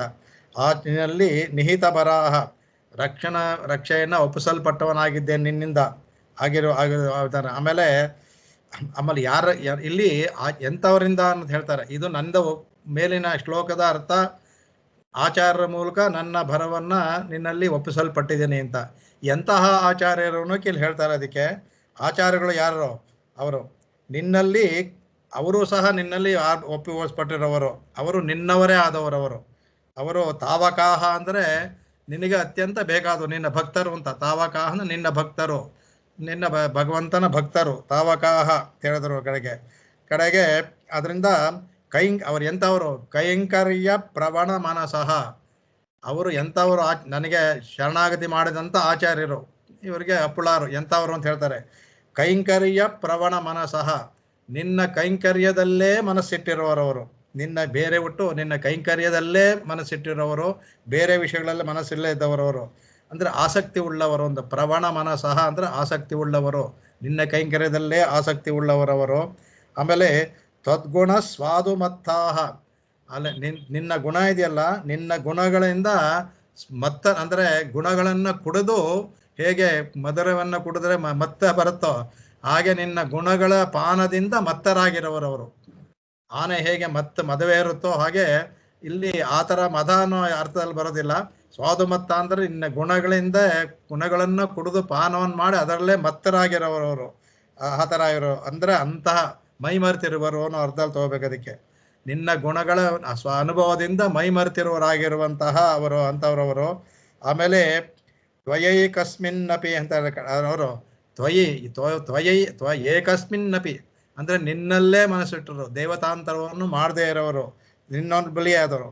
ಯಾವ ಥರ ಅಂದರೆ ಮುಕ್ತವತ್ ಸಾಧನತ್ವಂ ಅಂತಾರೆ ಹೇಳ್ತಾರೆ. ಯಾತಕ್ಕೋ ಮುಕ್ತವತ್ ಸಾಧನತ್ವಂ ಅಂತ ಹೇಳೋದು ಅಂದರೆ, ಮುಕ್ತವತ್ ಅಂದರು, ಮುಕ್ತರಲ್ಲ ಇವರು. ಯಾಕೆ ಇನ್ನು ಅಲ್ಲಿ ಹೋದ್ಮೇಲೆ ತಾನು ಮುಕ್ತರಾಗೋದು ನಾವು. ಮುಕ್ತರಂತೆ ಮುಕ್ತರು ಅಲ್ಲಿ ಹೋದಾಗ ಅಲ್ಲಿ ಧರ್ಮಬೋಧ ಜ್ಞಾನ ವಿಕಸನವಾಗಿರುತ್ತೆ. ಅಲ್ಲಿ 100 ಶತಭಾಗ. ಆಗ ಭಗವತ್ ಕೈಂಕರ್ಯವನ್ನು ಎಲ್ಲವೂ ತಿಳಿದ್ರಿಂದ ಅವರು ಭಗವತ್ ಒಂದನ್ನೇ ಅಪೇಕ್ಷೆ ಮಾಡ್ತಾರೆ, ಭಗವಂತನ ಬೇರೆ ಯಾವುದನ್ನು ಮಾಡೋದಿಲ್ಲ. ಅದರಿಂದ ಮುಕ್ತರೋಪಾದಿಯಲ್ಲಿ ಈ ಭೂಮಂಡದಲ್ಲಿ ಇದ್ದರೂ ಸಹ ನಿನ್ನನ್ನೇ ಅವರು ಮುಕ್ತದಲ್ಲಿ ಸಾಧನತ್ವಂ ಕಡೆಗೆ ತಮ್ಮ ಭಾರವನ್ನು ತಮ್ಮ ಎಲ್ಲವನ್ನೂ ಬಿಟ್ಟುಕೊಟ್ಟವರು. ಮುಕ್ತರು ಹೇಗೆ ಕೈಂಕರ್ಯ ಪರರಾಗಿರ್ತಾರೋ ಇವರು ಸಹ ಈ ಭೂಲೋಕದಲ್ಲಿ ಇದ್ದರೂ ಸಹ ನಿನ್ನ ಕೈಂಕರ್ಯ ಪರರೇ ಆಗಿದ್ದಾರೆ, ಬೇರೆ ಏನನ್ನೂ ಅಪೇಕ್ಷಿಸೋದಿಲ್ಲ ಅಂತವರು. ಆಮೇಲೆ ಸಾಧನತ್ವ ನಿಜಹತಃ ಅಂದರೆ ಉಪಾಯ ಭಾರವನ್ನು ಬಿಟ್ಟುಕೊಟ್ಟವರು. ಅಂದರೆ ಒಂದು ಸಲ ಭಗವಂತನಲ್ಲಿ ಭಾರ ಬಿಟ್ಟ ಮೇಲೆ ಅದ್ರ ಪತ್ತೆ ನಾವು ಯೋಚನೆ ಮಾಡಲೇಬಾರದು. ಅದ್ರ ಬಗ್ಗೆ ಮರೆತು ಬಿಡಬೇಕು, ಬಿಟ್ಟುಕೊಟ್ಟವರಾದವರು. ಆಮೇಲೆ ತ್ವಚ್ಚೇ ಸತ್ವ ಸ್ವರಸ ರಸಿಕಾಹ, ಅವರಿಗೆ ತ್ವಚ್ ಶೇಷತ್ವ, ಭಗವಂತನ ಶೇಷತ್ವಲ್ಲೇ ಸ್ವರಸ ರಸಿಕಾಹ, ಆ ಭಗವಂತನ ಶೇಷತ್ವವನ್ನೇ ಅತ್ಯಂತ ಆನಂದವಾಗಿ ತಗೊಳ್ಳುವವರು. ಸ್ವರಸ ಬೇರೆ ಏನೂ ಇಲ್ಲ, ಶೇಷತ್ವವೇ, ಭಗವಂತನಿಗೆ ಶೇಷನಾಗಿರೋ ದಾಸನಾಗಿರೋದೇ ಅತ್ಯಂತ ಹೆಚ್ಚು ಸಂತೋಷ ಉಳ್ಳದ್ದಾಗಿ ತಿಳಿದವರು ಅವರು ರಸಿಕಾಹ, ಅಂತಹ ಅವರು. ಆಮೇಲೆ ರಸಿಕಾಹ ಸೂರಯ ಅಂದರೆ ಇಲ್ಲಿ ಸೂರ್ಯ ಅಂದರೆ ಅವರನ್ನು ತಗೋಬಾರ್ದು, ನಿತ್ಯ ಸೂರಿಗಳು ಒಂದು ಸೂರ್ಯಗಳಿಂದ ನಿತ್ಯರನ್ನು ತಗೊಳ್ತೀವಿ. ಇಲ್ಲಿ ಸೂರ್ಯ ಅಂದರೆ ಅವರ ಥರ ಇರುವಂತಹ ನಿತ್ಯ ಸೂರಿಗಳಂತಿರುವಂತಹ ನಿನ್ನ ಭಕ್ತರು ಅಂದ್ಬಿಟ್ಟು, ಇಲ್ಲಿ ಭಕ್ತೋತ್ತಮರು, ನಿತ್ಯ ಭಕ್ತೋತ್ತಮರು ಅವರು. ಅಂತಹವರು ಮೇ ಅಂದರೆ ನನ್ನಲ್ಲಿ ಸ್ವದಂತಾಂ, ನನ್ನಲ್ಲಿ ಪ್ರಸನ್ನರಾಗಿರಲಿ. ಅಂದರೆ ಆಚಾರ್ಯರು ಒಳ್ಳೆ ಮಾಡಿಬಿಟ್ರು, ಆಚಾರ್ಯರು ನನ್ನ ಶರಣಾಗತಿ ಮಾಡಿ ನಾನು ನಿನ್ನ ದಾಸನಾದೆ. ಆದರೆ ನಿನ್ನಲ್ಲಿ ಇಷ್ಟೆಲ್ಲ ನಿನ್ನೊಬ್ಬನನ್ನೇ ಉಪಾಯವಾಗಿ ಇಟ್ಟುಕೊಂಡು ಬೇರೆ ಯಾರದನ್ನು ಮಾಡದೆ ನಿನ್ನ ಕೈಂಕರ್ಯದಲ್ಲೇ ಮುಳುಗಿರ್ತಾರಲ್ಲ ನಿನ್ನ ಭಕ್ತೋತ್ತಮರು, ನಿನ್ನ ಇತರ ಭಕ್ತೋತ್ತಮರು, ಅವರು ನನ್ನ ಮೇಲೆ ಪ್ರಸನ್ನರಾಗಿರಲಿ. ಅಂದರೆ ಯಾವ ಕಾಲಕ್ಕೂ ನನ್ನಿಂದ ಅವರ ಭಾಗವತಾಪಚಾರ ಆಗದೇ ಇರಲಿ ಅಂತ ಅಷ್ಟೇ. ನನ್ನಲ್ಲಿ ಪ್ರಸನ್ನ ಆಗಿರಲಿ ಅಂದರೆ ಯಾವತ್ತೂ ನನ್ನಲ್ಲಿ ಅವರು ಸಂತೋಷದಿಂದಿರಲಿ, ಅಂದರೆ ಅವರು ಸಂತೋಷವಾಗಿ ಇರುವ ಥರ ನಾನಿರುವಂತೆ ನೀನು ನನ್ನ ಮಾಡಬೇಕು ಅಂತ ಕೇಳ್ಕೊಳ್ತಾರೆ. ಭಾಗವತೋತ್ತಮರು ನನ್ನಲ್ಲಿ ಪ್ರಸನ್ನರಾಗಿರುವಂತೆ ನೀನು ಕರುಣಿಸಬೇಕು, ಅದನ್ನು ಸಹ ಭಗವಂತನಿಗೆ ಹೇಳ್ತಾರೆ. ಇಲ್ಲಿ ಆಚಾರ್ಯ ನಿಷ್ಠೆ ಹೇಳಿದೆ. ಆಚಾರ್ಯ ನಿಷ್ಠೆಯಲ್ಲಿ ಎರಡೂ ಉಕ್ತಿ ನಿಷ್ಠೆನೂ ತಗೋಬೋದು, ಆಚಾರ್ಯ ನಿಷ್ಠೆಯಲ್ಲಿ ಉಕ್ತಿ ನಿಷ್ಠೆ ಅಂದರೆ ನಾವೇ ಹೇಳೋದು, ನಮ್ಮ ಬಾಯಿಂದ ಹೇಳೋದು. ಆಚಾರ್ಯ ಹೇಳಿದ್ದನ್ನು ಗಿಳಿ ಥರ ನಮ್ಮ ಬಾಯಲ್ಲಿ ಹೇಳೋದು ಒಂದು, ಅದು ಇನ್ನೊಂದು ನಮ್ಮ ಪರವಾಗಿ ಆಚಾರ್ಯರೇ ಹೇಳೋದದು. ಅದರಿಂದ ಅದನ್ನು ಹೇಳ್ತಾರೆ. ಅದಕ್ಕೆ ಅವರೇ ಆಚಾರ್ಯರೇ ಸಹ ನಮ್ಮಲ್ಲಿ ಇರಲಿ ಅಂದ್ಬಿಟ್ಟು ಅಂತ ಹೇಳ್ತಾರೆ. ಇಲ್ಲಿ ಹೇಳಬೇಕಾದ್ರೆ ಏನು ಹೇಳ್ತಾರೆ ಅಂದರೆ ಅದ್ಭುತವಾಗಿ ಇದಕ್ಕೆ ವ್ಯಾಖ್ಯಾನವನ್ನು ಮಾಡ್ತಾರೆ. ಇದಕ್ಕೆ ಭಾಳ ಚೆನ್ನಾಗಿದೆ ವ್ಯಾಖ್ಯಾನ. ಇದರಲ್ಲಿ ಮುಖ್ಯವಾಗಿ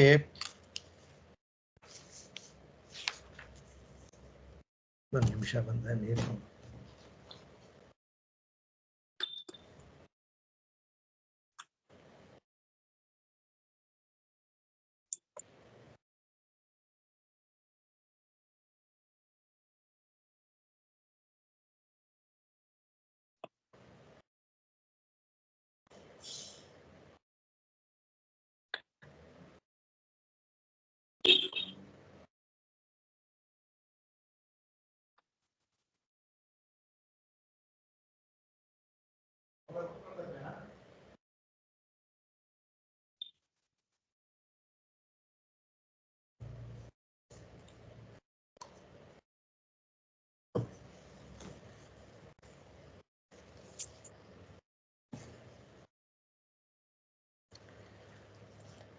ಇದಕ್ಕೆ ಇವರು ವರದಾಚಾರ್ಯರು ಇದಕ್ಕೆ ಪೀಠಿಗೆ ಹಾಕ್ತಾರೆ.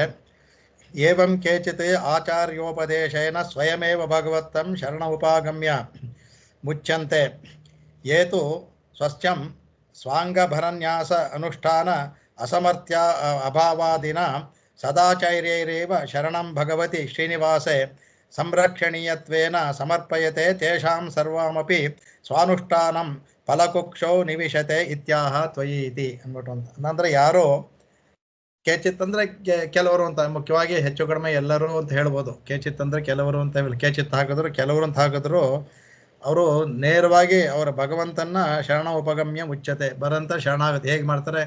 ತಮ್ಮಲ್ಲಿ ಅಶಕ್ತಿ ಇರೋದ್ರಿಂದ.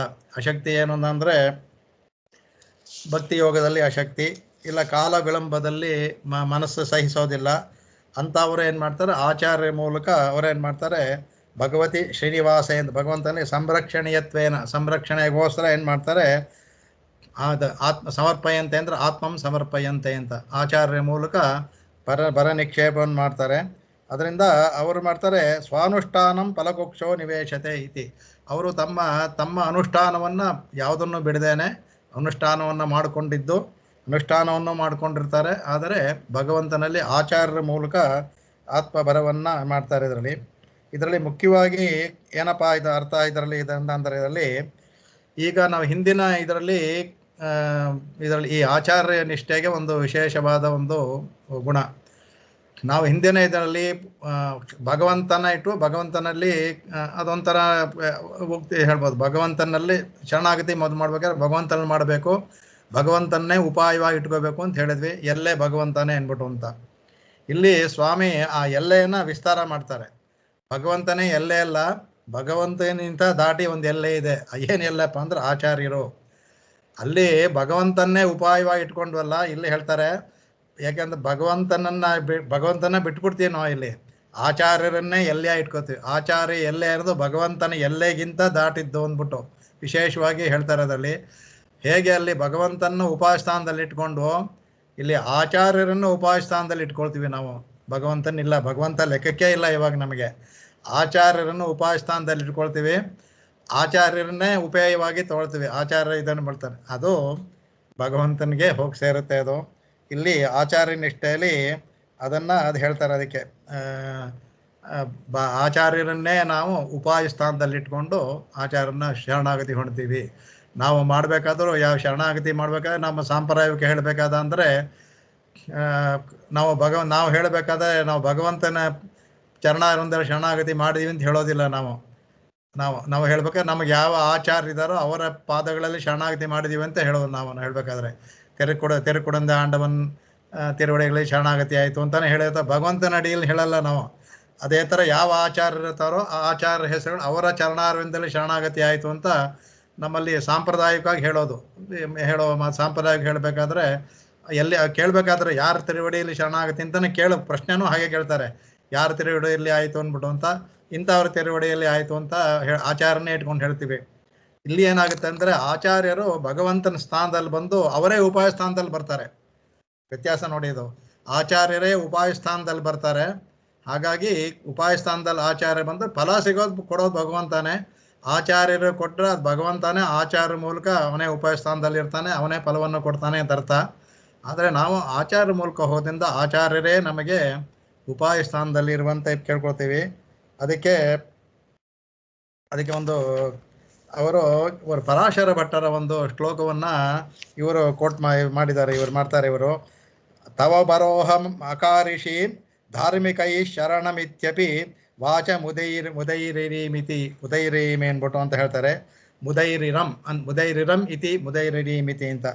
ಏನು ಅಂದರೆ ಅವರು ತಮ್ಮ ರಂಗರಾಜ ಶತಕದ ಉತ್ತರ ಶತಕದಲ್ಲಿ ಅವ್ರು ಹೇಳ್ತಾರೆ. ಅದಕ್ಕೆ ತವಂ ಬರೋಹಂ ಅಕಾರಿಷಿ, ನನ್ನನ್ನು ಅವ್ರಿಗೆ ಹಾಗೆ ಮಾಡಿದ್ದು ಜನಕ್ಕೆ ಭಾಷಿಕಾರರೇ ನೇರವಾಗಿ ಮಾಡಿರ್ತಾರೆ. ಅವ್ರಿಗೆ ಹೇಳ್ತಾರೆ ತವ ಬರೋಹಂ ಅಕಾರಿಷಿ, ನನ್ನ ಭರವನ್ನು ಅಹಂ ಬರಹ ತವಂ ಅಕಾರಿಷಿ, ನಿನ್ನಲ್ಲಿ ಇಡಲ್ಪಟ್ರು ಯಾರೋ ಧಾರ್ಮಿಕೈಹಿ ಶರಣಮಿತ್ಯಪಿ. ಧಾರ್ಮಿಕೈಹಿ ಅಂದ್ರೆ ಆಚಾರ್ಯರು, ಧಾರ್ಮಿಕರಾದ ಆಚಾರ್ಯರು ನನ್ನನ್ನು ನಿನ್ನಲ್ಲಿ ಶರಣಾಗತಿಯಲ್ಲಿಟ್ರು ಅಂತ ಹೇಳ್ತಾರೆ. ಅದಕ್ಕೆ ಆ ಥರ ಏನಾದ್ರು ವಾಚಂ ಉದೈರಿರಂ, ಆ ಥರ ನನಗೆ ಮಾತನ್ನ ಹೇಳಿದ್ರು. ಮಾಚೈ ಉದೈರಿರಂ, ಅವರು ಹೇಳಿಬಿಟ್ರು. ನನ್ನ ಪರವಾಗಿ ಆಚಾರ್ಯರೇ ಶರಣಾಗತಿಯನ್ನು ಮಾಡಿದ್ರು. ಇದೇ ವ್ಯತ್ಯಾಸ. ಶರಣಾಗತಿ ಆಚಾರ್ಯರೇ ಮಾಡ್ತಾರೆ, ನಾವು ಹೇಳೋ ಅವಶ್ಯಕತೆ ಇಲ್ಲ. ಅದಕ್ಕೆ ಹೇಳ್ತಾರೆ ಅವರು. ಅಂದರೆ ಪರಾಶರ ಭಟ್ಟರು ತಾವು ಶರಣಾಗತಿ ಮಾಡ್ಕೊಂಡು ನೇರವಾಗಿ ಹೇಳ್ತಾರೆ ವಾಚೈ ಮುದೇರಿನಂ ಅಂದ್ಬಿಟ್ಟು. ಹಾಗಾಗಿ ಪೂರ್ವಾಚಾರ್ಯ ಎಲ್ಲರೂ ಸಹ ಶರಣಾಗತಿ ಮಾಡ್ಕೊಂಡಿದ್ದಾರೆ, ಅದರಲ್ಲಿ ಯಾವ ಒಂದು ಸಂದೇಹನೂ ಇಲ್ಲ. ಅದರಲ್ಲಿ ಇದು ಹಿಂದಿನ ಶ್ಲೋಕದಲ್ಲಿ ಅದೇ ಥರ ನಾನೀಗ ಒಂದು ಸಂದೇಹಕ್ಕೆ ಇದನ್ನು ಕೆಲವು ಪೂರ್ವಾಚಾರದೆಲ್ಲ ನೋಟ್ ಮಾಡಿಟ್ಟಿದ್ದಾಳೆ. ಒಂದು ನಿಮಿಷ ಹೇಳಕ್ಕೆ ಮರ್ತೋಯ್ತು ನನಗದು. ಅದರಲ್ಲಿ ಈ ಪೂರ್ವಾಚಾರದಲ್ಲಿ ವ್ಯತ್ಯಾಸ ಇರಲಿ ಅಂತ ಇತ್ತೀಚೆಗೆ ಹುಟ್ಕೊಂಡಿರುವಂಥ ವ್ಯತ್ಯಾಸ ಭೇದ ಅನಿಸುತ್ತೆ ಅದು. ನೋಡಿ, ಪಿಳ್ಳೆಲೋಕಾಚಾರ್ಯರು ಅವರು ಅನೇಕ ಅಷ್ಟಾದಶ ರಹಸ್ಯ ಅಂತ 18 ರಹಸ್ಯಗಳು ಬರೆದಿದ್ದಾರೆ. ಅದರಲ್ಲಿ ಅನೇಕವಾದ ಅದರಲ್ಲಿ ಒಂದು ಶ್ರೀಯಃಪತಿ ಪಡಿ ಅಂತ ಶ್ರೀಯಃಪತಿ ಪಡಿ ಅಂತ. ಅದರಲ್ಲಿ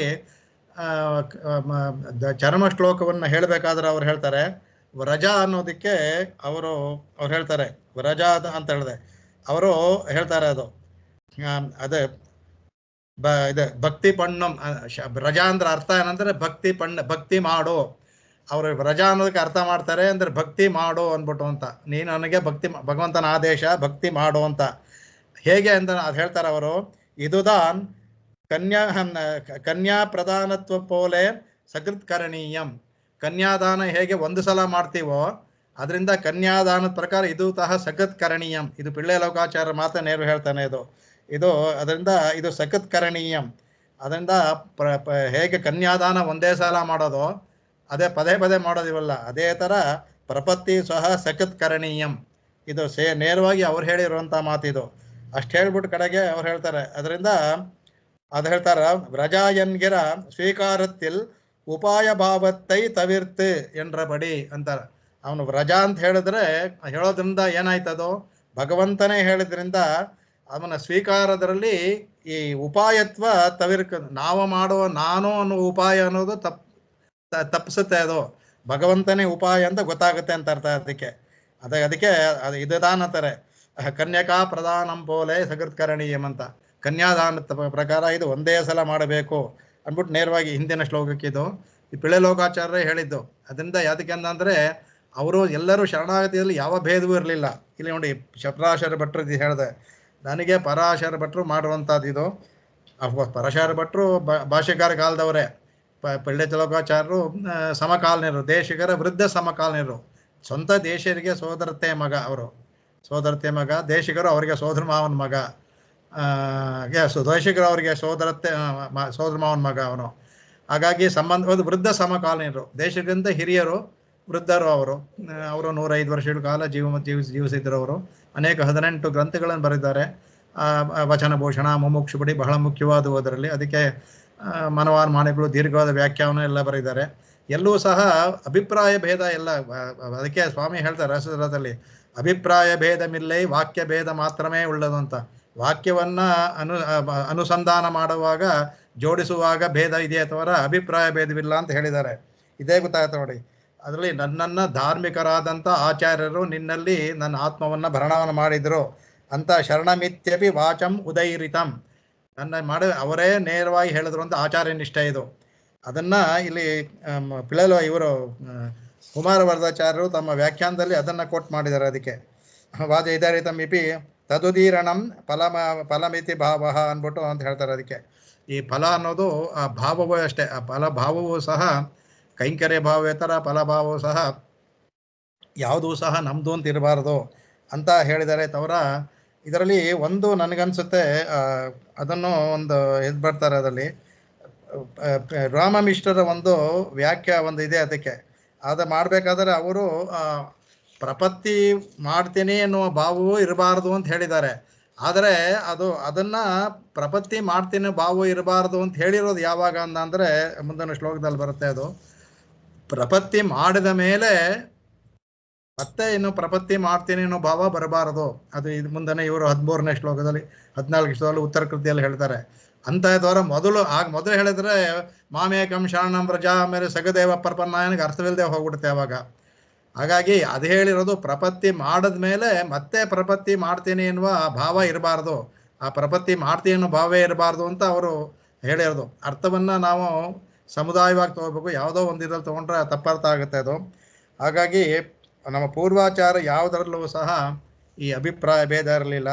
ಎಲ್ಲರೂ ಶರಣಾಗತಿ ಮಾಡ್ಕೊಂಡವರೇ, ಪ್ರಪತ್ತಿಯನ್ನು ಮಾಡ್ಕೊಂಡವರೇ. ಅದನ್ನು ತೆಗೆದು ತೋರಿಸ್ತಾ ಇದ್ದಾರೆ ಇದರಲ್ಲಿ, ಅದರ ಮುಖ್ಯವಾಗಿ. ಹಾಗಾಗಿ ಆಚಾರ್ಯ ನಿಷ್ಠೆಯಲ್ಲಿ ಬಹಳ ಮುಖ್ಯವಾದದ್ದು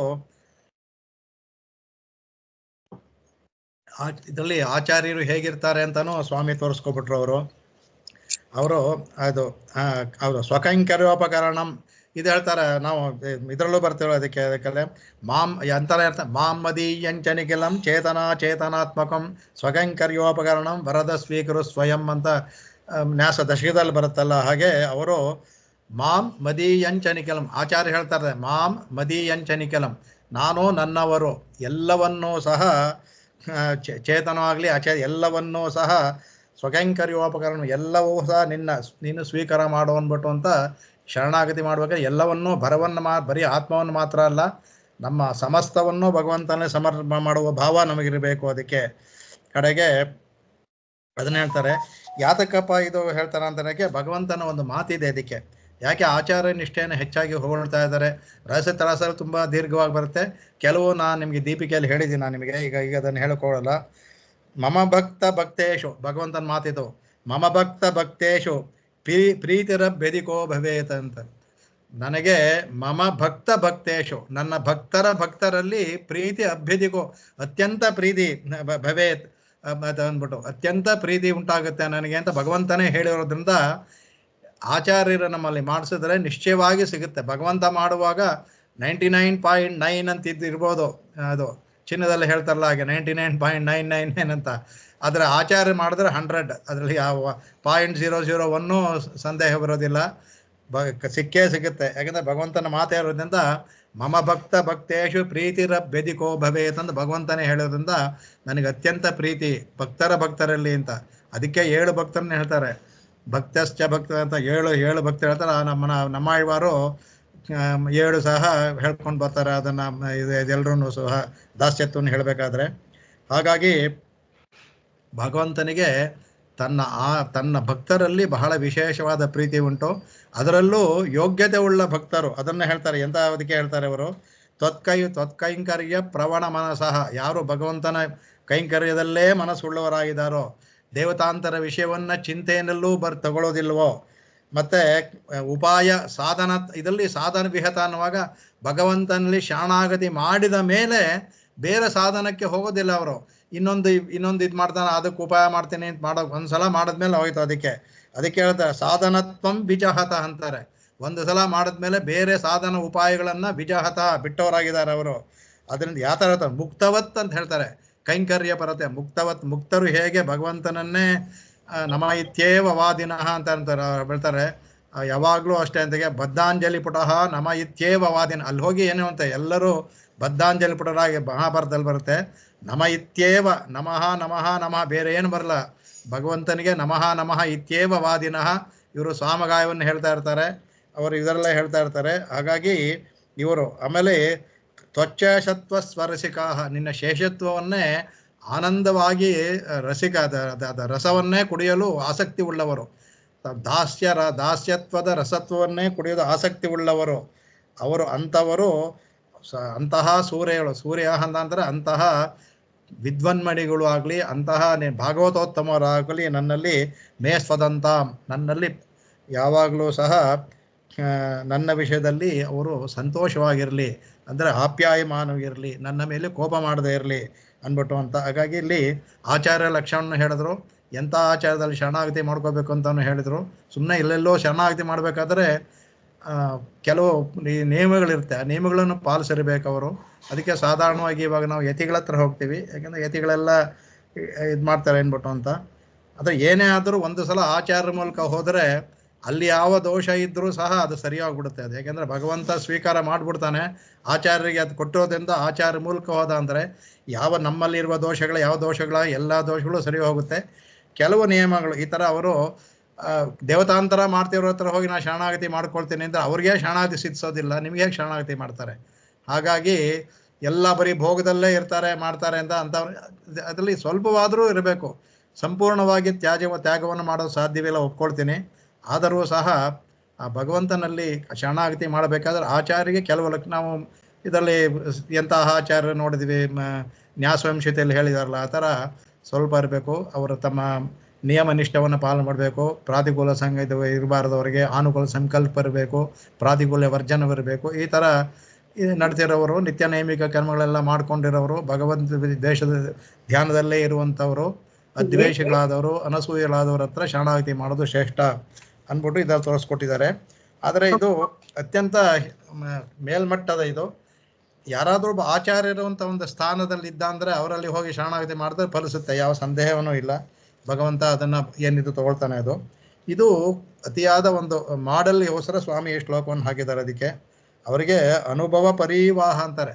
ಭಗವಂತನ ಆನಂದದಲ್ಲೇ ಅನುಭವ ಪರಿವಾಹವಾಗಿರ್ತಾನೆ. ಈ ಕಾಲದಲ್ಲಿ ನಾವು ಯಾರಿಗೂ ಸಾಧ್ಯ ಇಲ್ಲ ಅನುಭವ ಪರಿವಾಹ ಅಂದರೆ. ಯಾವಾಗಲೂ ಸ್ವಾಮಿ ದೇಶವಂತ ಇರೋಕ್ಕೆ ಯಾರ ಕೈಲಿ ಸಾಧ್ಯ? ಅನುಭವ ಪರಿವಾಹ ಯಾವಾಗಲೂ ಹರ್ಕೊಂಡು ಬರ್ತಾ ಅನುಭವ, ಭಗವದ್ ಅನುಭವ ಯಾವಾಗಲೂ ಇರಬೇಕಂತೆ. ಆ ಥರದ ಇರ್ಬೋದು, ಕೆಲವರು ಇದ್ದಾರೆ, ಇಲ್ಲ ಅಂತ ಹೇಳೋಕ್ಕಾಗಲ್ಲ. ತುಂಬ ಕಮ್ಮಿ ಇರೋದು, ಸಿಗೋದು ಬಹಳ ಕಷ್ಟ. ಅದು ಅಂಥವ್ರು ಏನ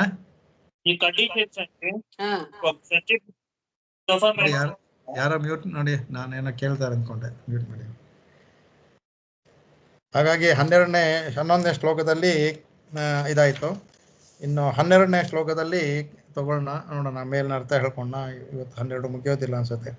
ಕಲ್ಪಸ್ತೋಮ್ಯಪ್ಯಯಸ್ತಾತ್ ತ್ವದಿತರಗತಯೋ ಶಕ್ತಿಧೀ ಭಕ್ತಿಭೂಮ್ನಾಂ ರಂಗೇಶ ಪ್ರಾತಿಕೂಲ್ಯ ಕ್ಷಣಮಪಿ ಪರಿಣಮನ್ ನಿರ್ವಿಘಾತಾನುಕೂಲ್ಯಾಃ ತಾತಾರಂ ತ್ವಾಮಭೇದ್ಯಾಚರಣವರ್ಣತೋ ನಾಥ ನಿರ್ವಿಘ್ನಯಂತಃ ತ್ವನ್ನಿಕ್ಷಿಪ್ತಾತ್ಮರಕ್ಷಾಂ ಪ್ರತಿರಭಸಜುಷಃ ಸ್ವಪ್ರವೃತ್ತಿಂ ಪ್ರತ್ಯಜಂತಿ. ಇಲ್ಲಿ ಸ್ವನಿಷ್ಠೆಯನ್ನು ಹೇಳ್ತಾರೆ ಈ ಶ್ಲೋಕದಲ್ಲಿ. ಅಂದರೆ ನೇರವಾಗಿ ಭಗವಂತನಲ್ಲೇ ಶರಣಾಗತಿ ಮಾಡ್ಬೋದು, ಅದರಲ್ಲಿ ಯಾವ ಇದರಲ್ಲೂ ಇಲ್ಲ, ಯಾವ ಇದು ಇಲ್ಲ. ನೇರವಾಗಿ ಭಗವಂತನಲ್ಲೇ ಶರಣಾಗತಿ ಮಾಡ್ಬೋದು. ಅದಕ್ಕೆ ಯೋಗ್ಯತೆ ಉಳ್ಳವರು, ಎಲ್ಲ ಉಳ್ಳವರು 5 ಅಂಗಗಳನ್ನು ಕೂಡಿ ಮಾಡುವಂಥವರು. ಇಲ್ಲಿ ಹೇಳುವಾಗ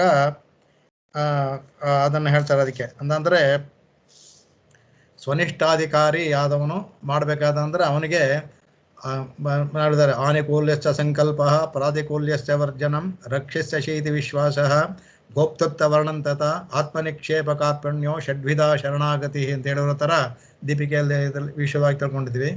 ಈ 5 ಅಂಗಗಳಿರಬೇಕು.